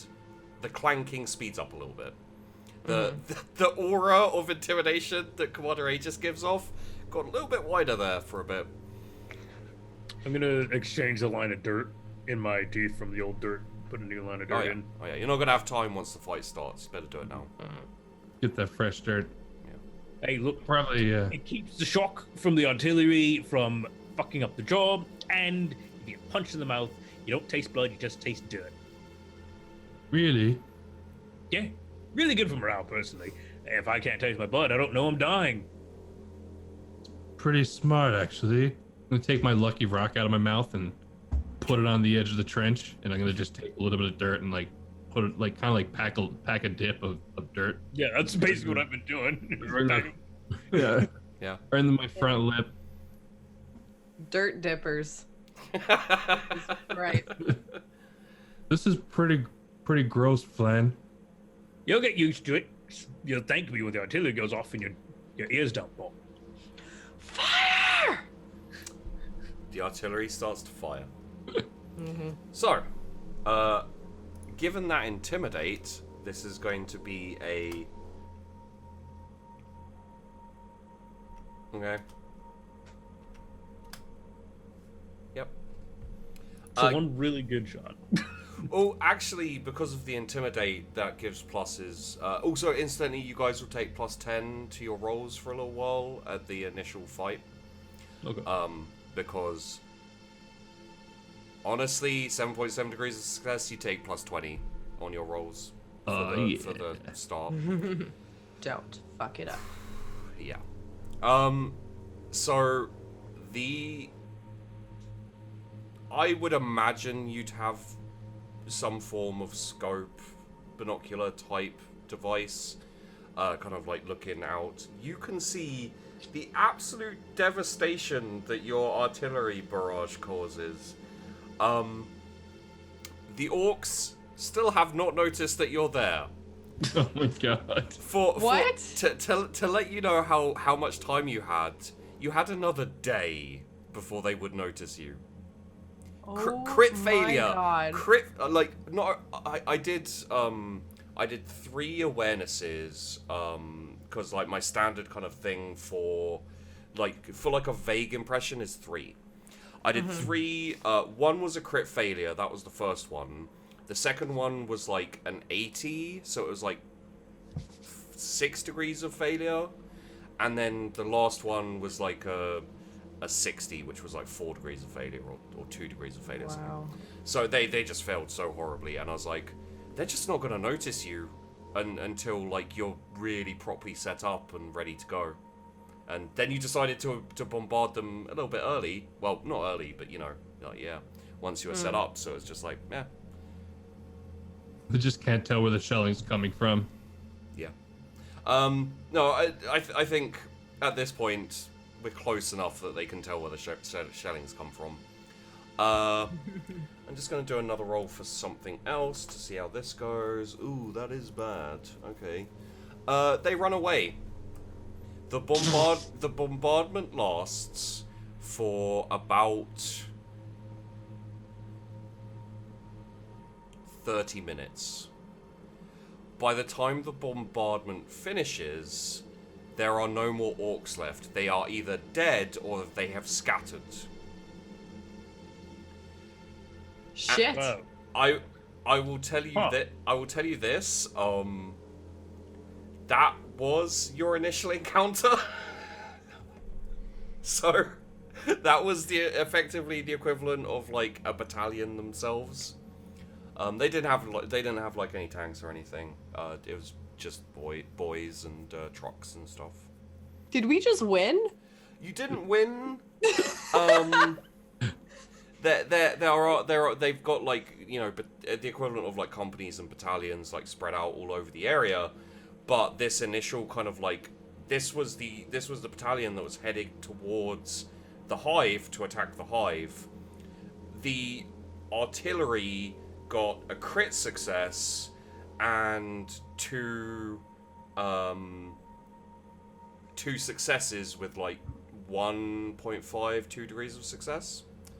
And the orcs' willpower to resist breaking and etc., because I felt like it was necessary there, was almost crit failure and probably like 7 degrees of failure.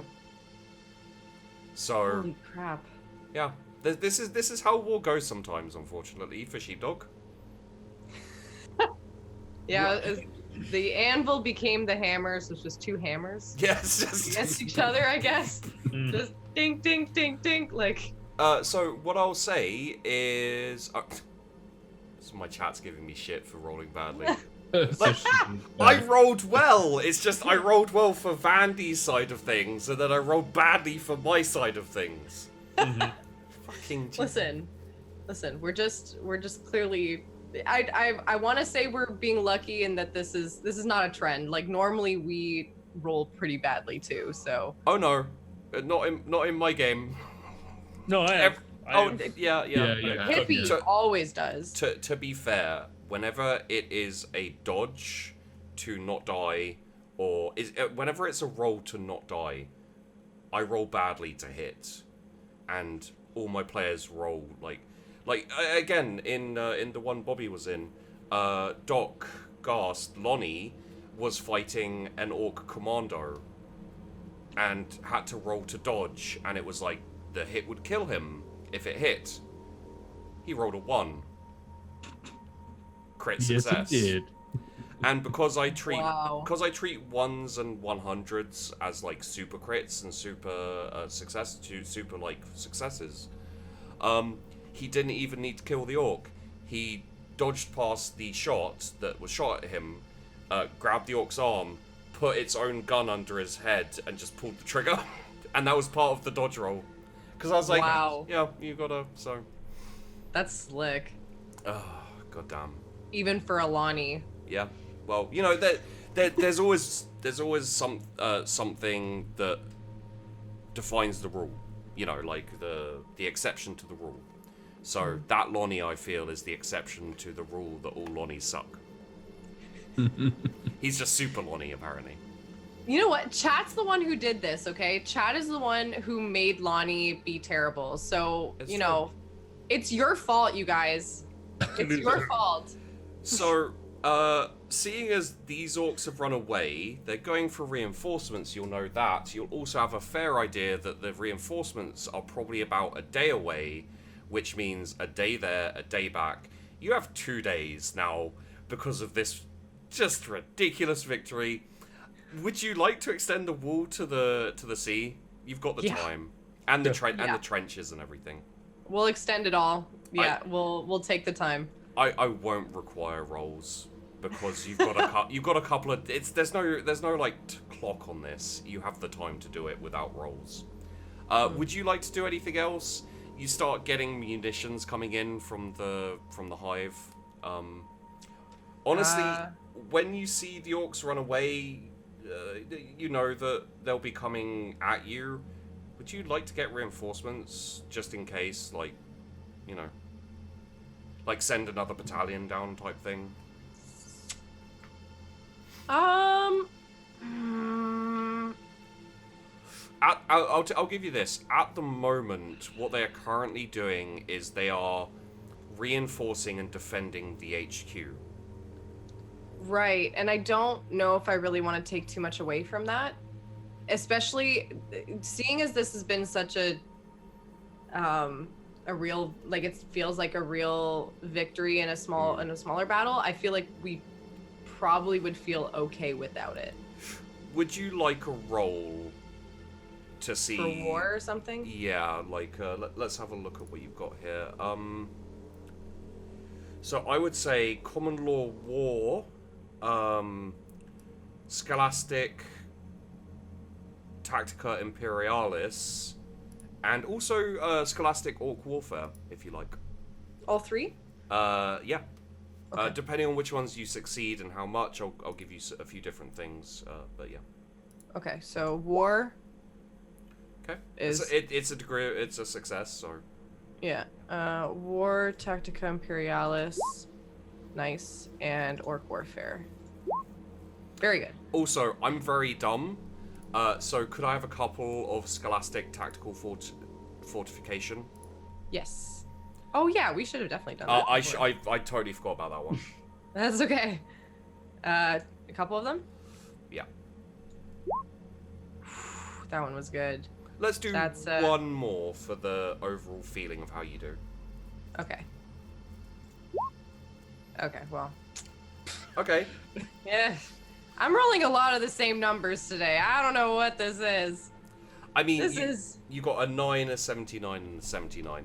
If you'd like, you can use a. And I'll tell you this. You know, we are coming up on a fight, but you haven't used any rerolls yet, so. I've used one actually. Oh, sorry, you've used one. So. Yeah, and it ended up re-rolling to be the exact same thing. That's I will right. Yeah. Take You have this 5, second. right? I have 5, Okay. yeah. So I'll take this second re-roll here Okay. for tactical fortification, and that's much better. Okay. Yes. That's way better. Yeah. So, with your war roll, your Tactica Imperialis, and especially your Orc Warfare, I'd say you probably know this clan of orcs at this point. You've spent some time, like, viewing them through your viewing sphere or whatever it is. I want to say binoculars, but it's 40k, so let's say, for the sake of argument, your binoculars. You've been observing them. You know that they're a clan you've fought before. Like, the clans come to your... this type of orc has come to your planet when you were in charge of the fortification. And they have a tendency to use tactics a bit more than other orcs. They'll send in waves, they'll send in sappers to, you know, try and destroy your fortifications. They'll send in, like, the commandos who will use the cover of night and this type of thing. So you could probably, you have kind of a general set of gear and stuff. You could probably set up some traps in front of, you know, like some mines for that type of thing. Is there a way to get lighting on the battlefield? Yeah. So, you could probably, I would say, given your roles, you could probably have some kind of searchlight type stuff, but also you could have like flares, you know, kind of firing them out over the battle to light it up if you think there's an attack or if an attack goes on. So yeah, like the spotlights obviously would be shot at night, but they could be useful in certain circumstances. And then yeah, some flares to kind of light up the battlefield. yeah. I think if I know that they're being fairly tactically driven, then I'd want to light up the battlefield, and then yeah, you know, maybe I will con for those reinforcements just in case. Okay. Would you, if you'd like, you could like make it a bit smaller, like half a battalion coming down. Mm-hmm. Yeah, nothing that's gonna cripple the HQ. Just okay. Yeah. They can definitely spare half a battalion. A battalion would be iffy if they get attacked because your regiment is the defensive regiment. So, like, okay. And also the only other regiment currently residing in the HQ itself is the Imperial Guard, which is Peachy's regiment. So, you know. Useless, Peachy. I love Peachy. So, okay. the other things you get is that from your success on war, you're supplied fine. You actually have surplus ammunition. You do have enough kind of the scope of your defenses now, and when they're finished by the time the orcs get here, you actually, along with your orc warfare as well, they're going to attack you. They're not going to try and go around, probably. You know, they may be a bit more tactical, they may be a bit more sneaky, but aside from maybe like a strike force of, you know, commandos, which it's just something you can't avoid. Like, they can go all the way around, may take time, but unless they do something like that, the main force is going to come straight at you, so you should be good there. The only other thing I'd say is with the big success of the tactical fortification, I'll include that in like kind of going forward in the fight. But let's say also for a mechanical aspect, I can't remember what you usually get for half cover. I think it's I think it's like 3 or 6 more armor on your standard armor. I think that's how they worked it. I can look it up in a second. But what I'll say is you get double the normal armor bonus from. Okay. Well, let's say like once again. So it just like stacks that cover bonus just a little bit more. Right.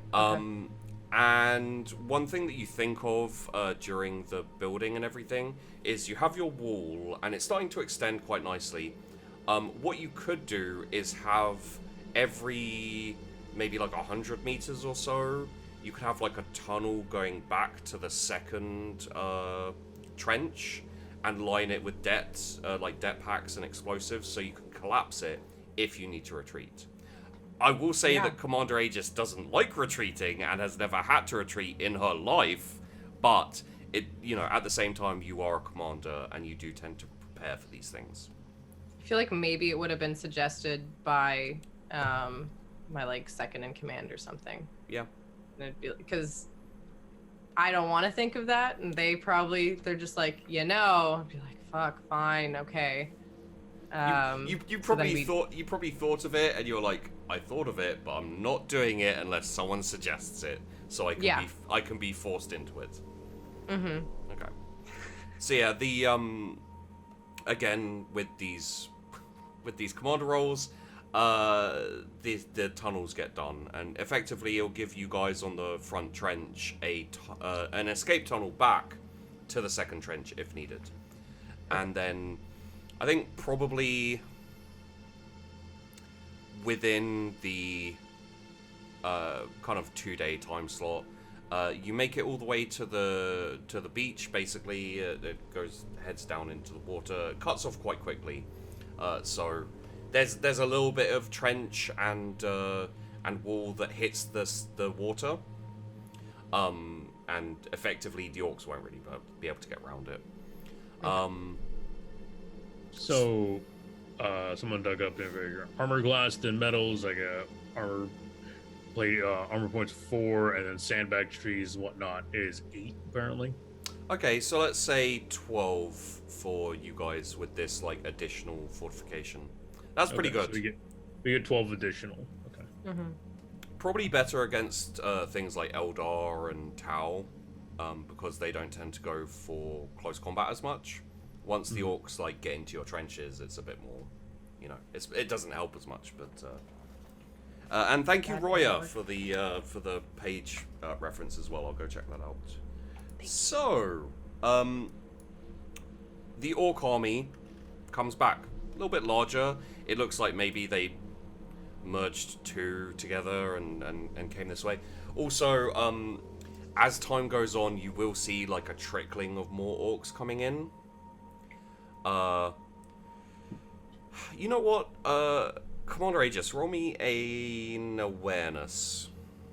Mm-hmm. Let's say -20 for this one. Okie doke. And you other troopers can roll as well. Oh! Damn. Ooh, it's actually a success by like a tiny bit. Yeah, it's not an amazing. Oh, you needed a 17? Damn. So yeah. Wow, I got an 11. There you Is go. it an awareness? Yeah. Wow. 20? That was a great roll. You say -20? Yeah. I don't even know if it's possible.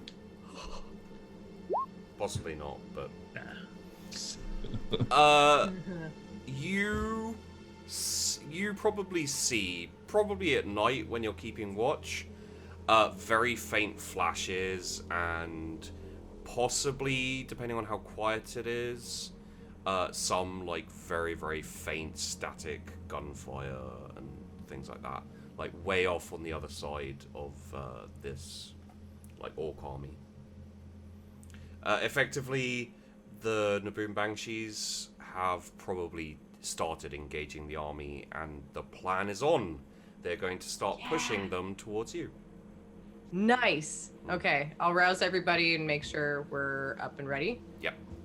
And then once the orcs get into range, artillery. Yeah. So, the orcs will know about the artillery this time.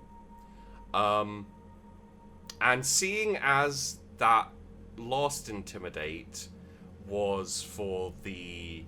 Effectively, it only affected the artillery, really. Would you like to do another kind of, like, preparation for battle? Yeah.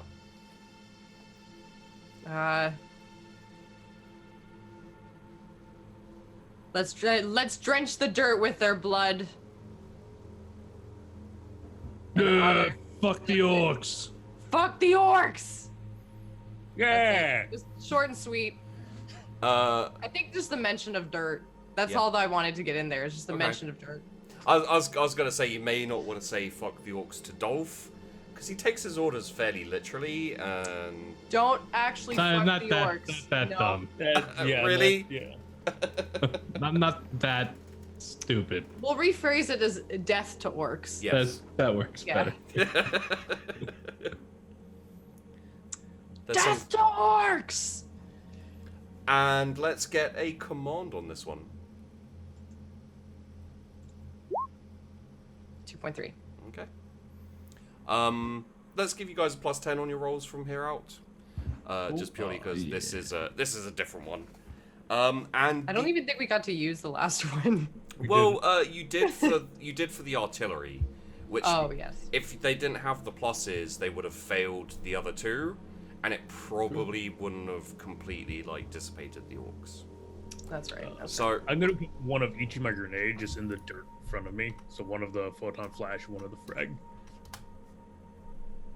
okay, couple of successes, one failure, not a massive failure, not massive successes. So I'd say, as the orcs kind of pull up, like the majority of what they have is kind of orcs with kind of melee weapon, you know, axes, that type of thing, and guns. You got a few like heavier stuff, got a few trucks and buggies and things, but majority it does seem to be an infantry army. They probably have a couple of tanks that will be used as mid-range, not artillery, but you know, kind of cannon type things.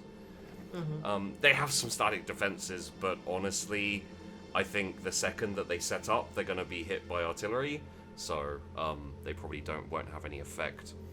The orcs start charging, specifically because they were expecting the artillery, and you know, it's what orcs do. Would you like to control how you engage the orcs, or would you like to kind of move into more of like a fire at will, and so you can probably affect like volley fire, or you know, wait until they get close enough so that you can just unleash shots. I'd probably. So I wanna have people wait at least long enough. The people in the trenches, because they're low to the ground and I mean just shoot at the legs. Yeah. Probably command them to unload first. Okay. The people on top of the wall, probably have them do a little bit more steadier aim towards bigger, scarier targets. Okay. So you've got kind of like the front ranks probably have a few like heavy bolters like every here and there, and then the front trench probably has like heavy bolters every here and there, and maybe like back on top you have like on the walls you have things kind of more towards like las cannon type, or water cannon maybe, things to take out buggies and tanks, and like if there's any dreadnoughts or anything like that. Yeah, the big boys. Okay. So, because both of you are in the front trench, and one thing I will tell you is, as you know, you're buff with ammunition, I imagine the trench just starts firing as soon as they can. So, I will have you roll your ballistic skill, and I'll calculate, so your first... We'll make it, for now, because the orcs are charging at you, we'll make it a straight ballistics 3 times. Plus 10 because of the... Plus 10 because of the, Yeah. But because they're going to be, like, coming closest to you, it's going to be, like, longer range, and then shorter range, and then closer range, and, like, I'm just going to even out those bonuses and minuses. Okay. And that's all Dolph, 3 of us? Nice. You could actually ballistic skill, because you do have your grenade launcher. Yeah, okay. So I'll just let Plan do his. Hey, got a quote-unquote success. Yeah. I mean, when you're shooting, unless you're like a sniper, degrees of success don't really matter. I mean, it's still a 0. Yeah. which, if we were rolling normal dice, would be a 1, but it's still annoying. Yeah. Yeah. Okay. Wait, Wow. what? Wow, excuse me? Vandy, you're a god! I think I accidentally added a 0 or She 3. just blinks every head. Every head gets a grenade. No, Done. no. What happened there? What did I do? I think I added 2 zeros? I guess so, yeah. What actually happens is what's his name? 4,020 out of a D10, D100. Should I just re-roll that? Oh, it's because Yeah. my ballistic skill, I accidentally put a 10 in there. Sorry, that's my bad. Let me just re-roll okay, that. okay. Whoops. Nice. That's a lot worse. That yeah, that worse. that 398 degrees of success. Somewhere in the universe, the beast just gets a stray grenade hit it and just blow its head off. Wow. I see Flan has a degree, like the 5.4 degrees of failure. There's a kinda- there's a couple of crit failures in there, but they are using las guns, so they won't They jam. only crit on 100. They only jam on 100. Yeah. So, Okay. Yeah. like then it will that's be a fine. miss, but it won't be like they're not missing badly. Yeah, I just want to. I don't want them to get in any trouble, and I want to give them a crit or a reroll if Yeah. they need it. If they need a reroll for like jams or things endangering them, I will let you know that something will endanger them. I'm gonna nudge Dorf. I'm assuming he's the one closest to me. Yeah, I'm probably to your left, maybe. Yeah. Dorf. When they get close, ready to flash grenades, dude. Oh, yes, they're already ready. And you look over. I have like little holes dug out in the wall of the trench where like grenades like are individually placed. Yeah. Like, Oh. they're right there. They're ready to go. Oh. Looking at mine just sitting on top of the dirt, I shove them a little further into the dirt. Smart idea. Let's not get them shot. Yeah. Yes. And everyone. Oh, I'll give you your stats, Vandy, for this. But everyone roll damage for their gun. Well, let me click on damage. I'm gonna have to manually roll. Yeah, manually rolling's fine. Just yeah, do your Yeah, there you go. Oh. Yeah, I'd be okay with manually rolling too if I need to. Yeah. Is it D10 plus 3? No, because you're using a grenade launcher. Oh right, yeah. So I just got to get you your grenade. Oh, we're rolling for stats. all 3 shots or just 1? Roll for 3. Again, this is kind of like a general feel of how it's going, because obviously, like we're having armies charging against armies. If I was to roll individually and you were to roll individually, we'd be here till like tomorrow. Yeah, like literally tomorrow. So that is a 2d10 for frag grenades, Ooh. which is, I assume, what you're using. Yeah. Let me just take a look at your las guns and get an idea of what they do. Nothing. Oh yeah, no, totally. They're just reliable. Okay, you got the standard M36s, it's the semi-auto. Yeah. They've got good clips though, which is quite nice. Okay, so my hit that actually was a success. Actually, is the one with the most damage, which is nice. Yeah. Well, I mean, you know, you guys didn't roll terribly. About as expected for Imperial Guard. So Flan and Dolph, you see orcs go down under your fire. Obviously, there's kind of this mass charge. I think a few of the troopers chuck grenades as they get closer. Some fall short, some kind of don't do badly. This would be a plus 10, so that's not good. That's not too bad. Okay. There is not enough focused fire from the trenches to halt the charge of these orcs. Like, orcs go down, their numbers get a bit thinned. It's not their entire army. They're sending in like a wave attack, basically.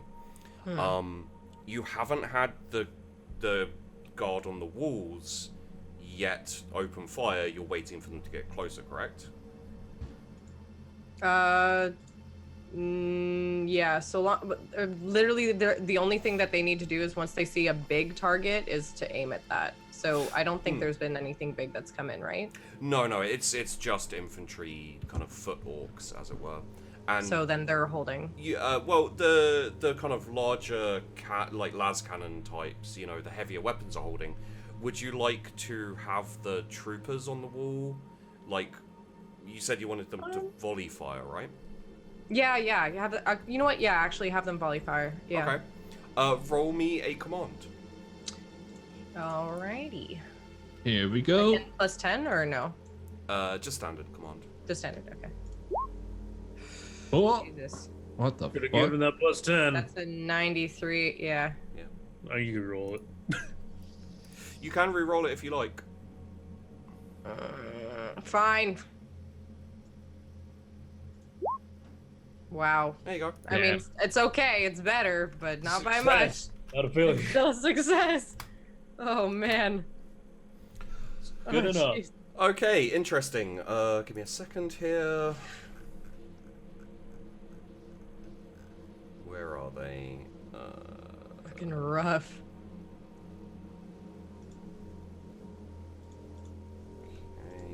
Okay. Instantly, there are like some Gretchen and Snotlings as well. They're not like there aren't a whole load because, as I remember, the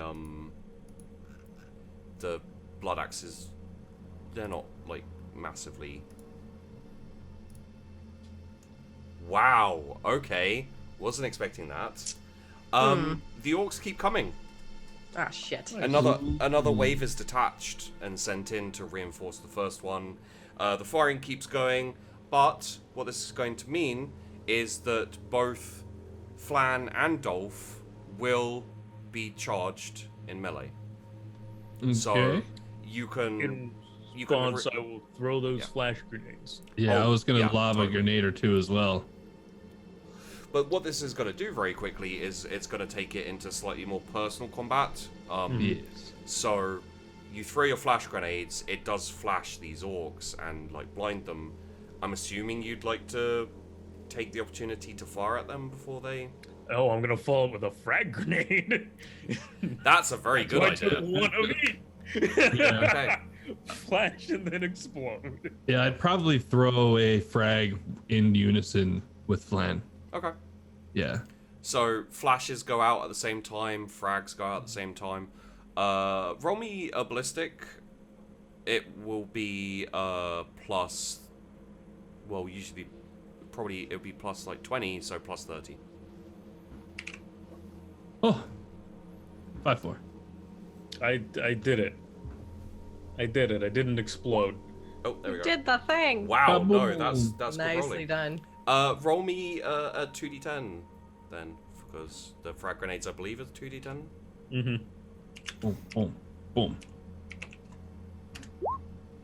My grenade sucks.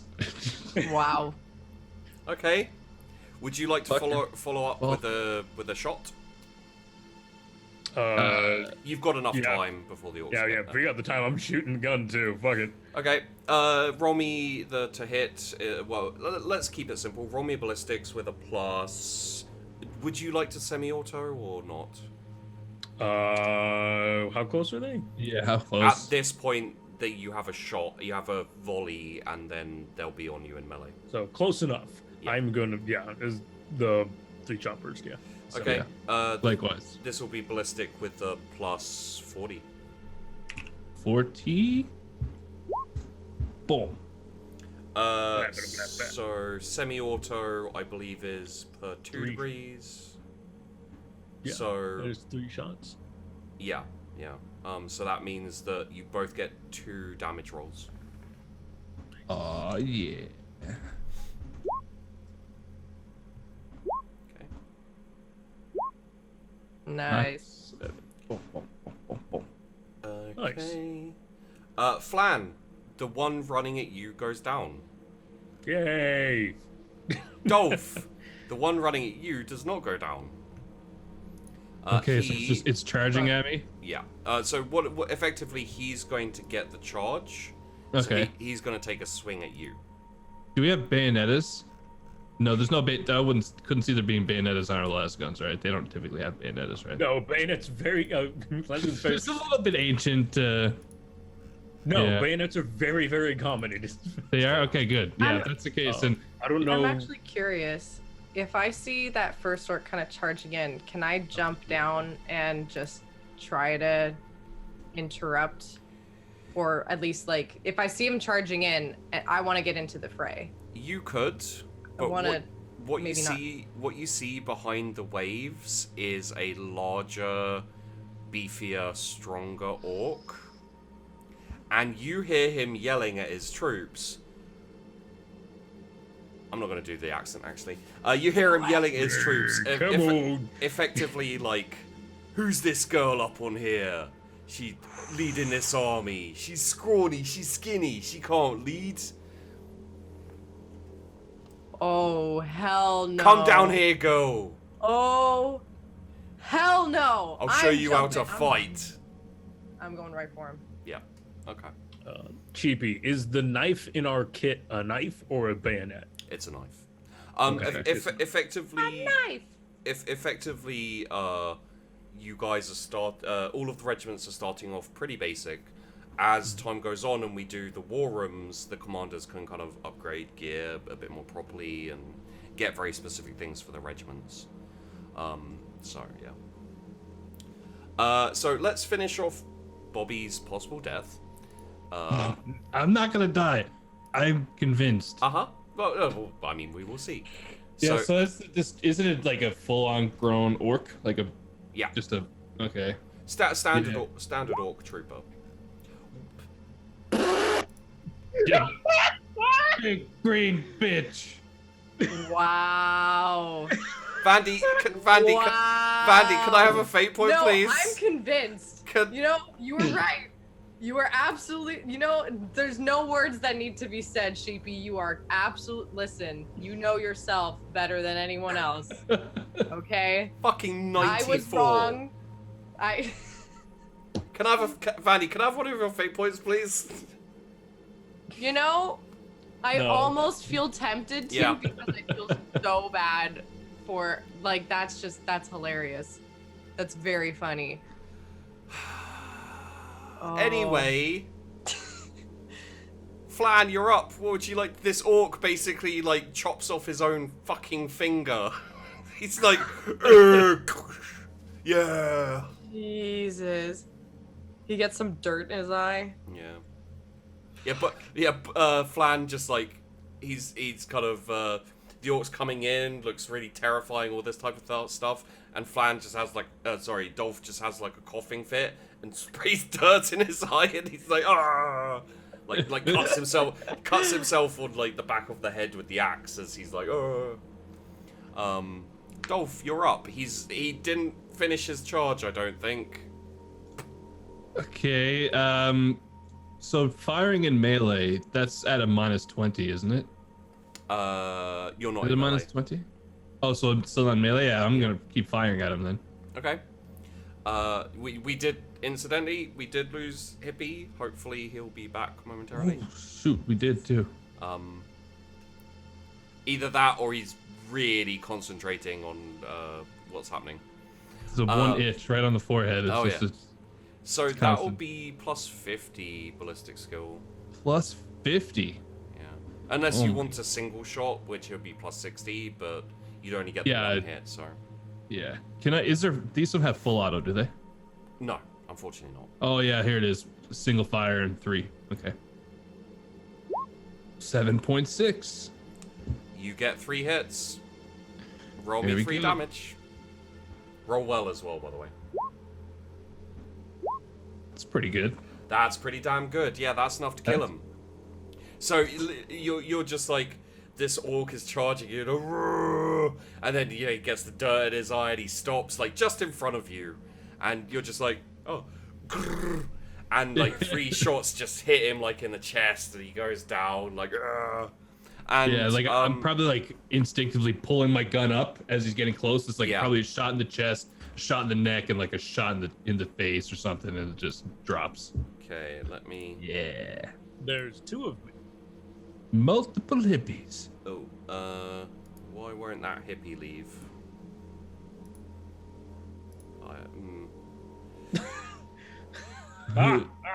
Should be able to kick him in the call. I tried. This fucking piece of shit. The powers of the hippie. Hopefully. Oh, there we go. There we go. I just had to insult him a bit, and he left crying to his room. Okay. I can hear him now. Now what we have to do? I'm commander now. Or you're not. Oh, Sam. Where Welcome back. Okay.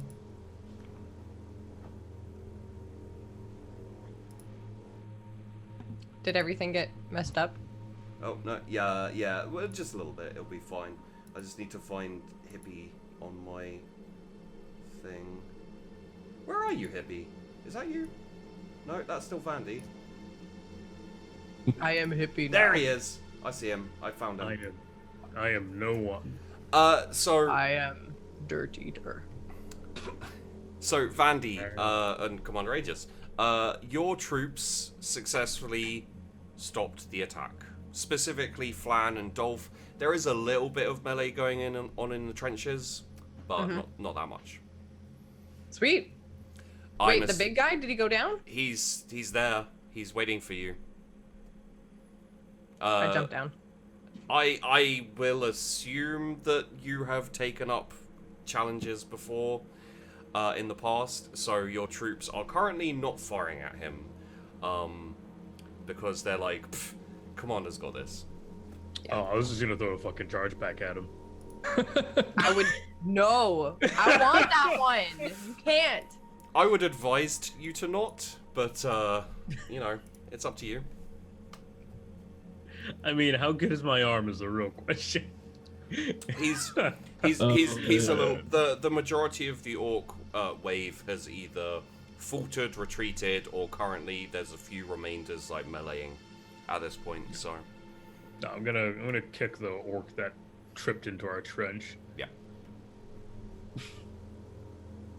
Incidentally, before we get into this, as the craziness dies down, you hear like a scuffling from behind you two, and a slightly skinnier, smaller, younger soldier like comes out of the tunnel behind you, which leads to the other side of the wall, and like is bringing ammo with him, and like, you know, rips it open. And, Yeah. he's you can identify him with the L armband he has on. He's part of the Lonnie squad. They're currently running ammunition up to the front trenches through the tunnels. Sounds good to me. Okay. Better him than me. Wow. The armband. Yeah. Oh. Is he still wearing his pea-soaked trousers? Oh well, that Lonnie, the one who was actually called Lonnie, died within the grenade explosion. Oh, right. Yes. Good. Yeah. Yes. Okay, Okay. good, yeah. Fuck that guy. Fuck that guy. These soldiers' names are Lonnie until they earn their way out of the squad. But So, the orc is very, and you would know this. Like, this is an orc nob. It's an orc officer, basically. Larger, stronger. Generally, they tend to focus on melee a bit more. Okay. And give me a second, because that's not what they have. There we go. Okay, cool. I've got a few different orcs, and the one I picked accidentally was the Power Claw orc. He's not a Power Claw orc. Ooh. No, it's fine. Just tear everything in half. Yeah. Terrifying. That would the L be there on their forehead, like painted? I was gonna say it's just etched in dirt. I'm picturing it as like a brand. They get branded like an L. No, because Yeah. they can earn their way out of it, so I doubt it would be a brand. It's one of those temporary tattoos that you just kind of like rub off. It might be a brand that can eventually be turned into something else. Like you add to the brand to get out of it, saying like you're redeemed. It's an L that turns eventually into an upside down R or something. I don't know. Yeah, L and then an R. So, Commander Aegis, if you roll me an initiative with, which is 1d10 plus your agility bonus. That is an upside down R. Right? I have to write it. I have to draw it. I couldn't do it in my mind. 1d10 plus my agility bonus. Yeah, which is the 10 digit on your agility. So, like, if it's 33, it's a 3. If it's 43, it's a 4. Oh, okay, gotcha. Yeah. Okay. So, 1 second.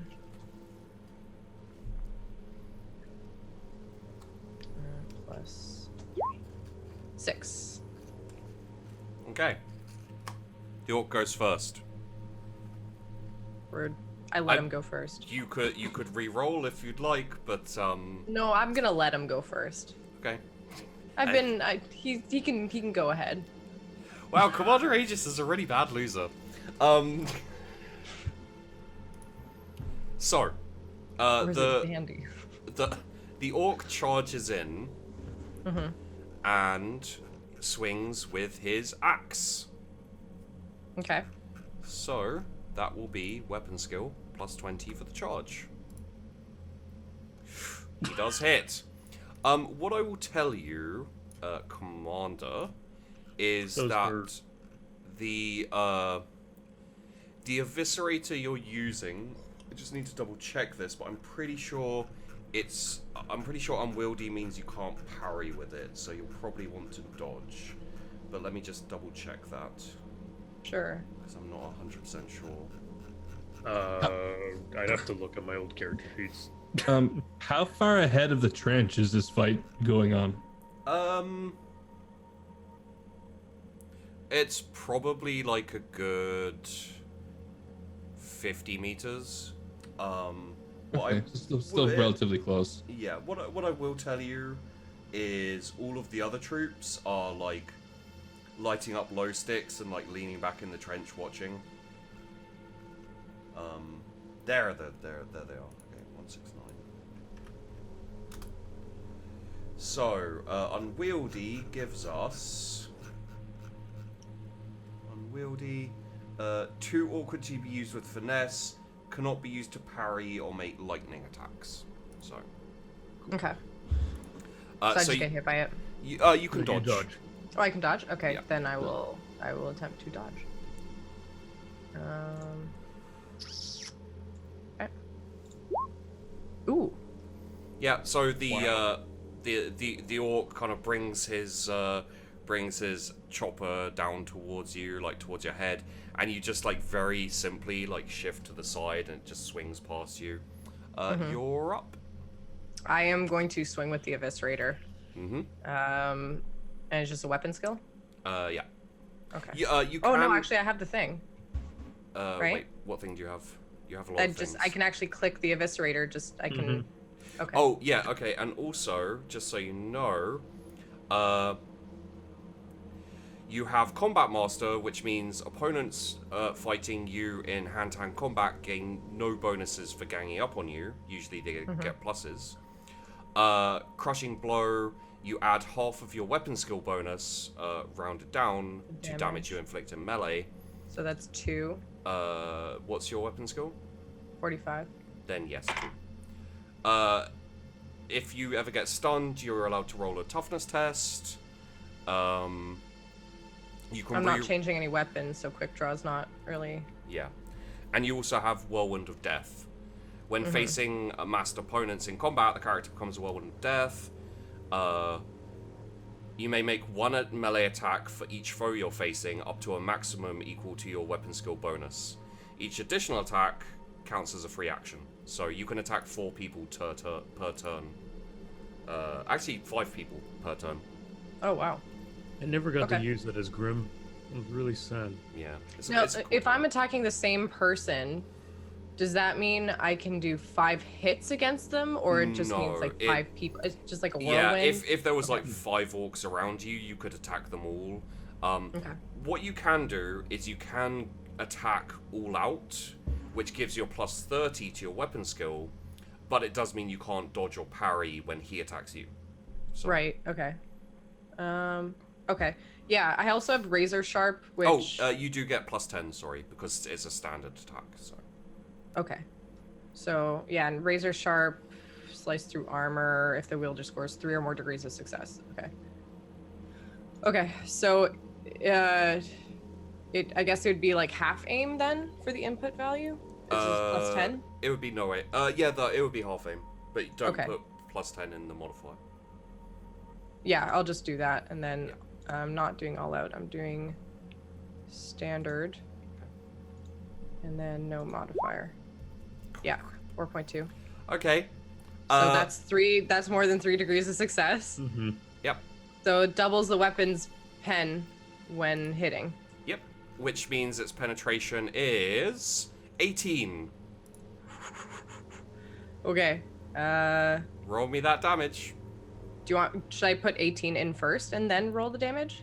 No, No, it it just that's Or ignores it's just. It Okay. ignores the armor, yeah. Basically, it's 18 confirmed damage. Oh god. What? Oh dead. my god. That's a fucking crit. Oh And my god. we add 2 to that, so that's 27. You also crit, so after the orc kind of like swings and you just sidestep it slightly, how do you kill this orc knob, which is really fucking powerful? But okay, whatever. What the fuck? Okay. Do you see my problem? The problem I you know face on a what? daily basis? It makes me feel good as a player. I'm not gonna lie. That Also, was. she did roll a 10 within that, so technically she would get the extra attack because this doesn't calculate. The In Only War, it goes on to crit instead of. So, oh yeah, that's right. Yeah. Mhm. So once he like puts the axe down on the ground, I'd probably just like casually slice off the arm that he's holding it with, and then just kind of flourish it and chop the head and then down the body. Yeah. Just like a neat little cleave. And it takes With a both couple hands. of seconds. Yeah. Just. Yeah. I'll be like, It's weird, like the way anyone my head else? just, like the way my head just played. That was like a small dance. She like spins, slides off the hand, does a little skip over his body, and just like bisects him that way. Like Right. kind of like pirouettes behind him and Yeah, draws just the Twirls it, eviscerator. that's the Yeah. blade Yeah. polar across. So like what you guys It's see anime is as fuck, you guys. Yeah. what, Yeah. what you guys see kind of from behind, as it were, is this kind of larger, kind of 8-foot-ish orc, very muscly, like bearing down upon the commander. None of the troops are doing anything. They're literally like leaning back, smoking a low stick, etc. Yeah, I'm just standing there, mouth agape, like, what the fuck was that? And you see the orc like bring its axe down. The commander just like sidesteps it, chops its arm off, like spins around, and then from behind, like the commander kind of spins like very gracefully behind the orc, so you can't see her anymore. And then you just see this like splattering of green blood as the eviscerator goes from groin to head, and it just splits open, falls apart both sides, and the commander's just walking back slowly towards the trenches. Just between the two slices. Yeah, as the slices fall apart. And roll me an intimidate with a plus 20. Yes, I will.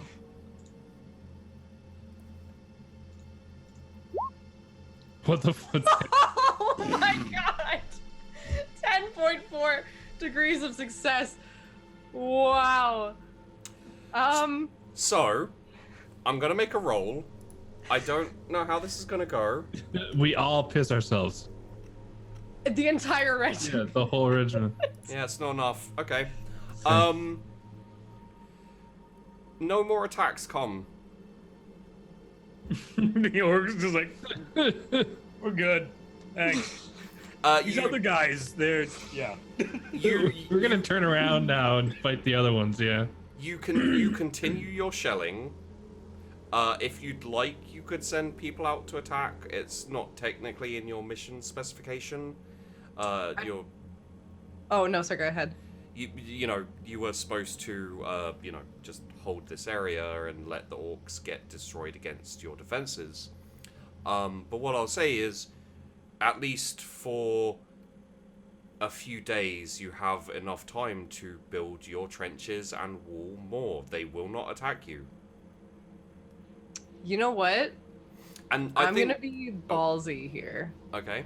Oh god, don't get me. As some of them are running away. Yeah. Like, we don't want to go too far. Yeah. But I want to call the people from the trenches and just charge. Okay. And intimidate them even more. Cut down a few as they're going. Cool. Roll me a command with a +20. This is purely like I know it's not even a smart move. This is purely because we're riding the high. Like, oh my god, 9.6. Roll me 3 weapon skills with +30. Okay. Both of you can roll honestly with a +30 with that stuff. Whatever you would like to use to fight, like weapon skill or ballistic skill, etc. Okay. I don't know how I rolled so poorly, but they're all successes. They're all just successes, so yeah. really small. Yeah. 71, 71, 73. Yeah. Yeah. I mean, do we even have melee weapons outside of a knife? I don't think so. You could Rocks, have maybe. You could have like chainsaws. Chuck rocks at them. Like, your commander rolled well enough on the acquisition. I think you rolled the best on the weapons, as I remember, or maybe second best. You got good stuff. We were in the top like 2, honestly. Yeah. It was Brad and Vandi rolled all the good things. Nice. And So- it's oh man. You could have a How chainsaw. the fuck? Ah! 99. Oh my god. Jesus. Thank God I'm shooting, right? Need 100. It's still not a jam. There you go. Okay. How the fuck? We are this is ridiculous. Okay, so I have no words. there we go. So I will narrate this for you guys because we are coming to the end of the session. You charge with your commander. You are filled with... And it's not really Imperial Zeal, it's just like Warrior's Fury. Like, Imperial Zeal is kind of like... The Imperial Zeal feel is like, you know, for the Emperor. This isn't for the Emperor, this is literally just like, holy crap, our commander's a badass, let's go kill things.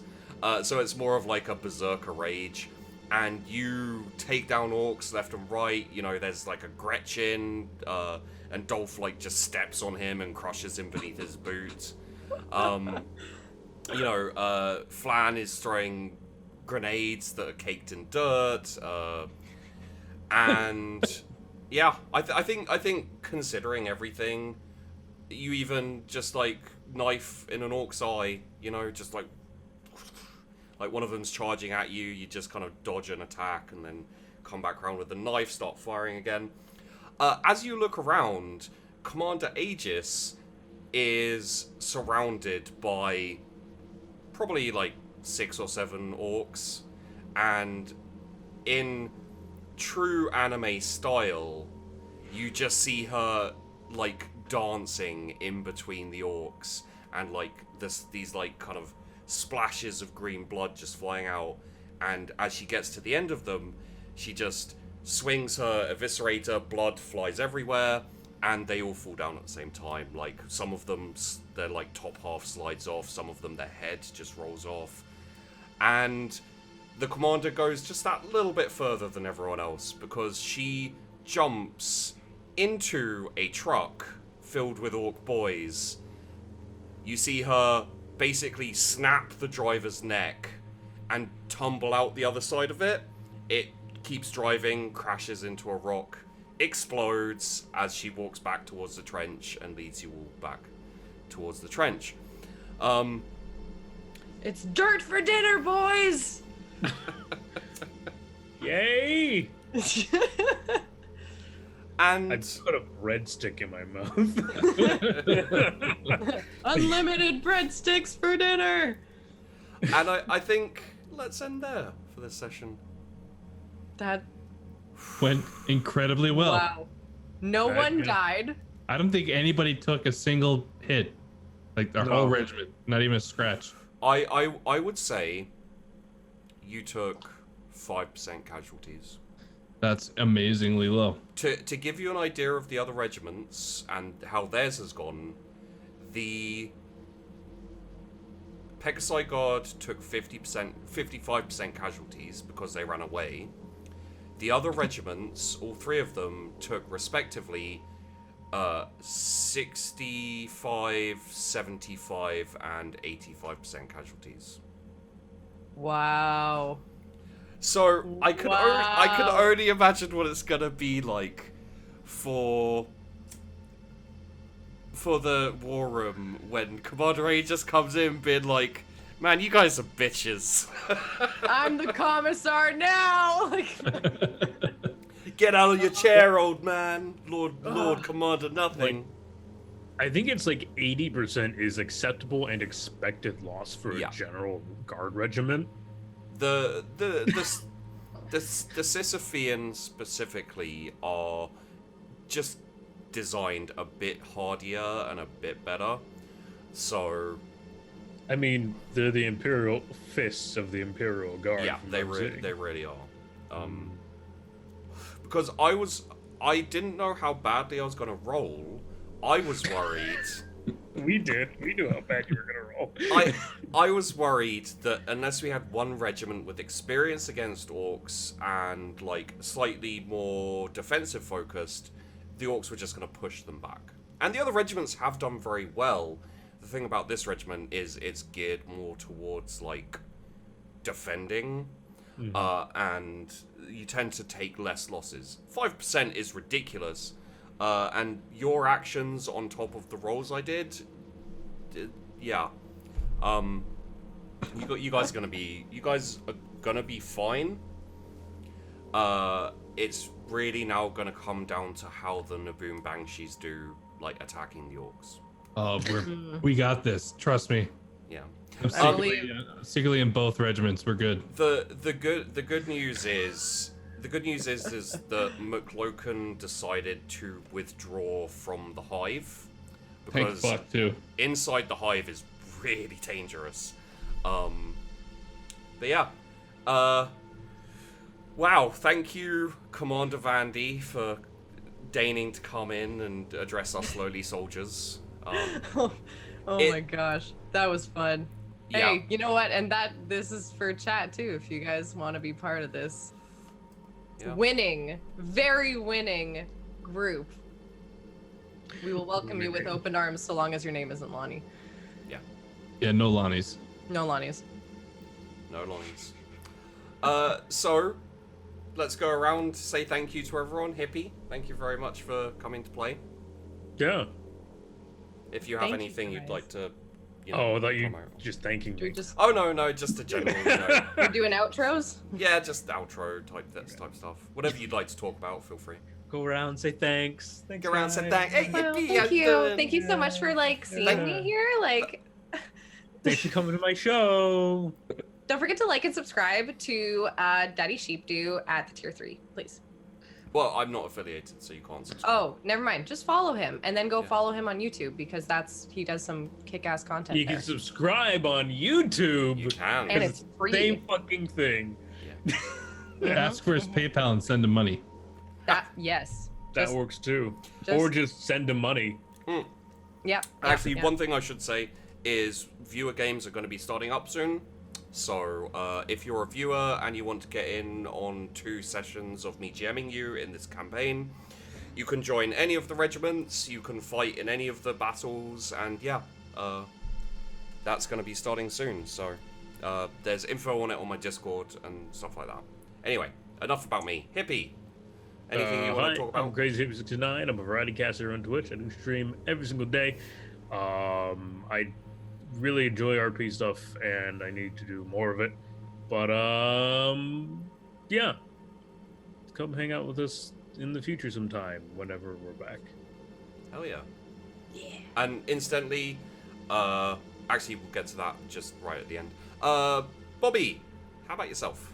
What's up, guys? I'm Bobby here on Twitch, IronShipBob on Twitter. I stream sometimes on Twitch. Mostly these days, I'm just guests on different roleplay shows and campaigns and whatnot.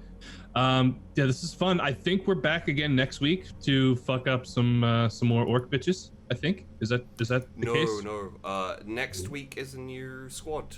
We'll have to get the commander in again at some point. But Yeah, because we missed our first week. yeah. Oh yeah, true. And that was on me. Schedules and stuff. All right, well that was fun. Hopefully we'll get to fuck them up again soon. 5% casualties, that's ridiculous. We're overpowered. OP. The commander's a little OP.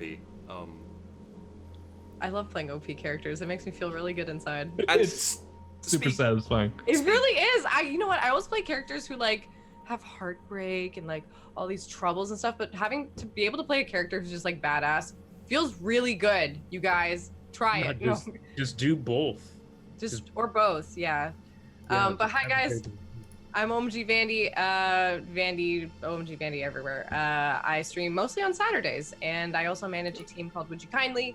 You probably know some of the people on there, but I will be back as Commander Aegis for the next meeting of all the commanders, and then we'll see where we go from there. I'm very excited. I am so excited to gloat at all of them for how amazing everybody did, and also the fact that we now eat dirt. So we don't eat dirt, we embrace the dirt. We do. We savor. It's a religious experience, really. Beautiful. It is beautiful. And the final thing is for our troopers, put 3+5s in your any characteristic you would like. Oh. Put, I think it's 5 ticks in anything, as long as it doesn't go past 2 ticks in your skills. Take 2 extra wounds and a fate point, a permanent fate point. Yay! Do my fate points reset now? Yes. Okay. Cool. We took no wounds. Nothing. We were like, I think most of our casualties were from the march. I think more people died from that random grenade going off when we were digging the trench. You lost some of your men in the melee in the trench, but yeah, it wasn't that many. Wow. Fucking way to go, team. This great. is amazing. This is a conglomeration of really good rolls in the war room, so you had the gear and the equipment needed to deal with the orcs. A commander who's rolling like inspiration, is with their troops, all this kind of thing, and then just good rolls from you guys and bad rolls from my orcs. So good general tactics too. Yeah. The layout was good right. tactics and stuff. Yay. I'm really shit at tactics normally, so honestly, I'm happy with how that turned out. Putting the wall behind the trench was probably the better idea. Yeah? It does mean that the orcs could take the trench and have a little bit of a defensive bonus against the wall, but ultimately it worked out really well, so yeah. Yay! As I said, Commander A just doesn't like to retreat, so I yeah. Unless the orcs did really well, I didn't see them taking the trench. I'm curious to know how much of that army that's there is left, but I guess we won't really find out until later, right? Yeah, I mean, it'll either play out if we do other regiments. As after this war room, and we have a couple of returning squads in the making for like the next sessions. After that, I'm gonna ask the players which regiment they want to play, and then it will kind of play out a bit more open-ended, and we'll progress the campaign. Also, I don't know what's going to happen until I talk to the commanders again in the war room, because their tactics will change, what they do will change. I have very little control over the campaign. I only have the orcs to play with, and they're doing really badly. So I don't know how long this campaign's gonna last. Like, they're getting fucking destroyed. I mean, April some Penny of the just hates- regiments aren't doing that great either. So That is true. PG. I'm gonna message him after this. I'm gonna be like, listen, buddy. Like, I don't know what kind of tomfoolery you're pulling. So I'm going we to don't have end. food supplies. I'm going to end the video. So everyone on YouTube, thank you very much. I have something very extra special that I'm just gonna play for the stream, because yeah. But yeah, hope you've enjoyed it. Thank you to my cast, who have been wonderful. Thank you to everyone watching, and we'll see you in the next horrific failure by me.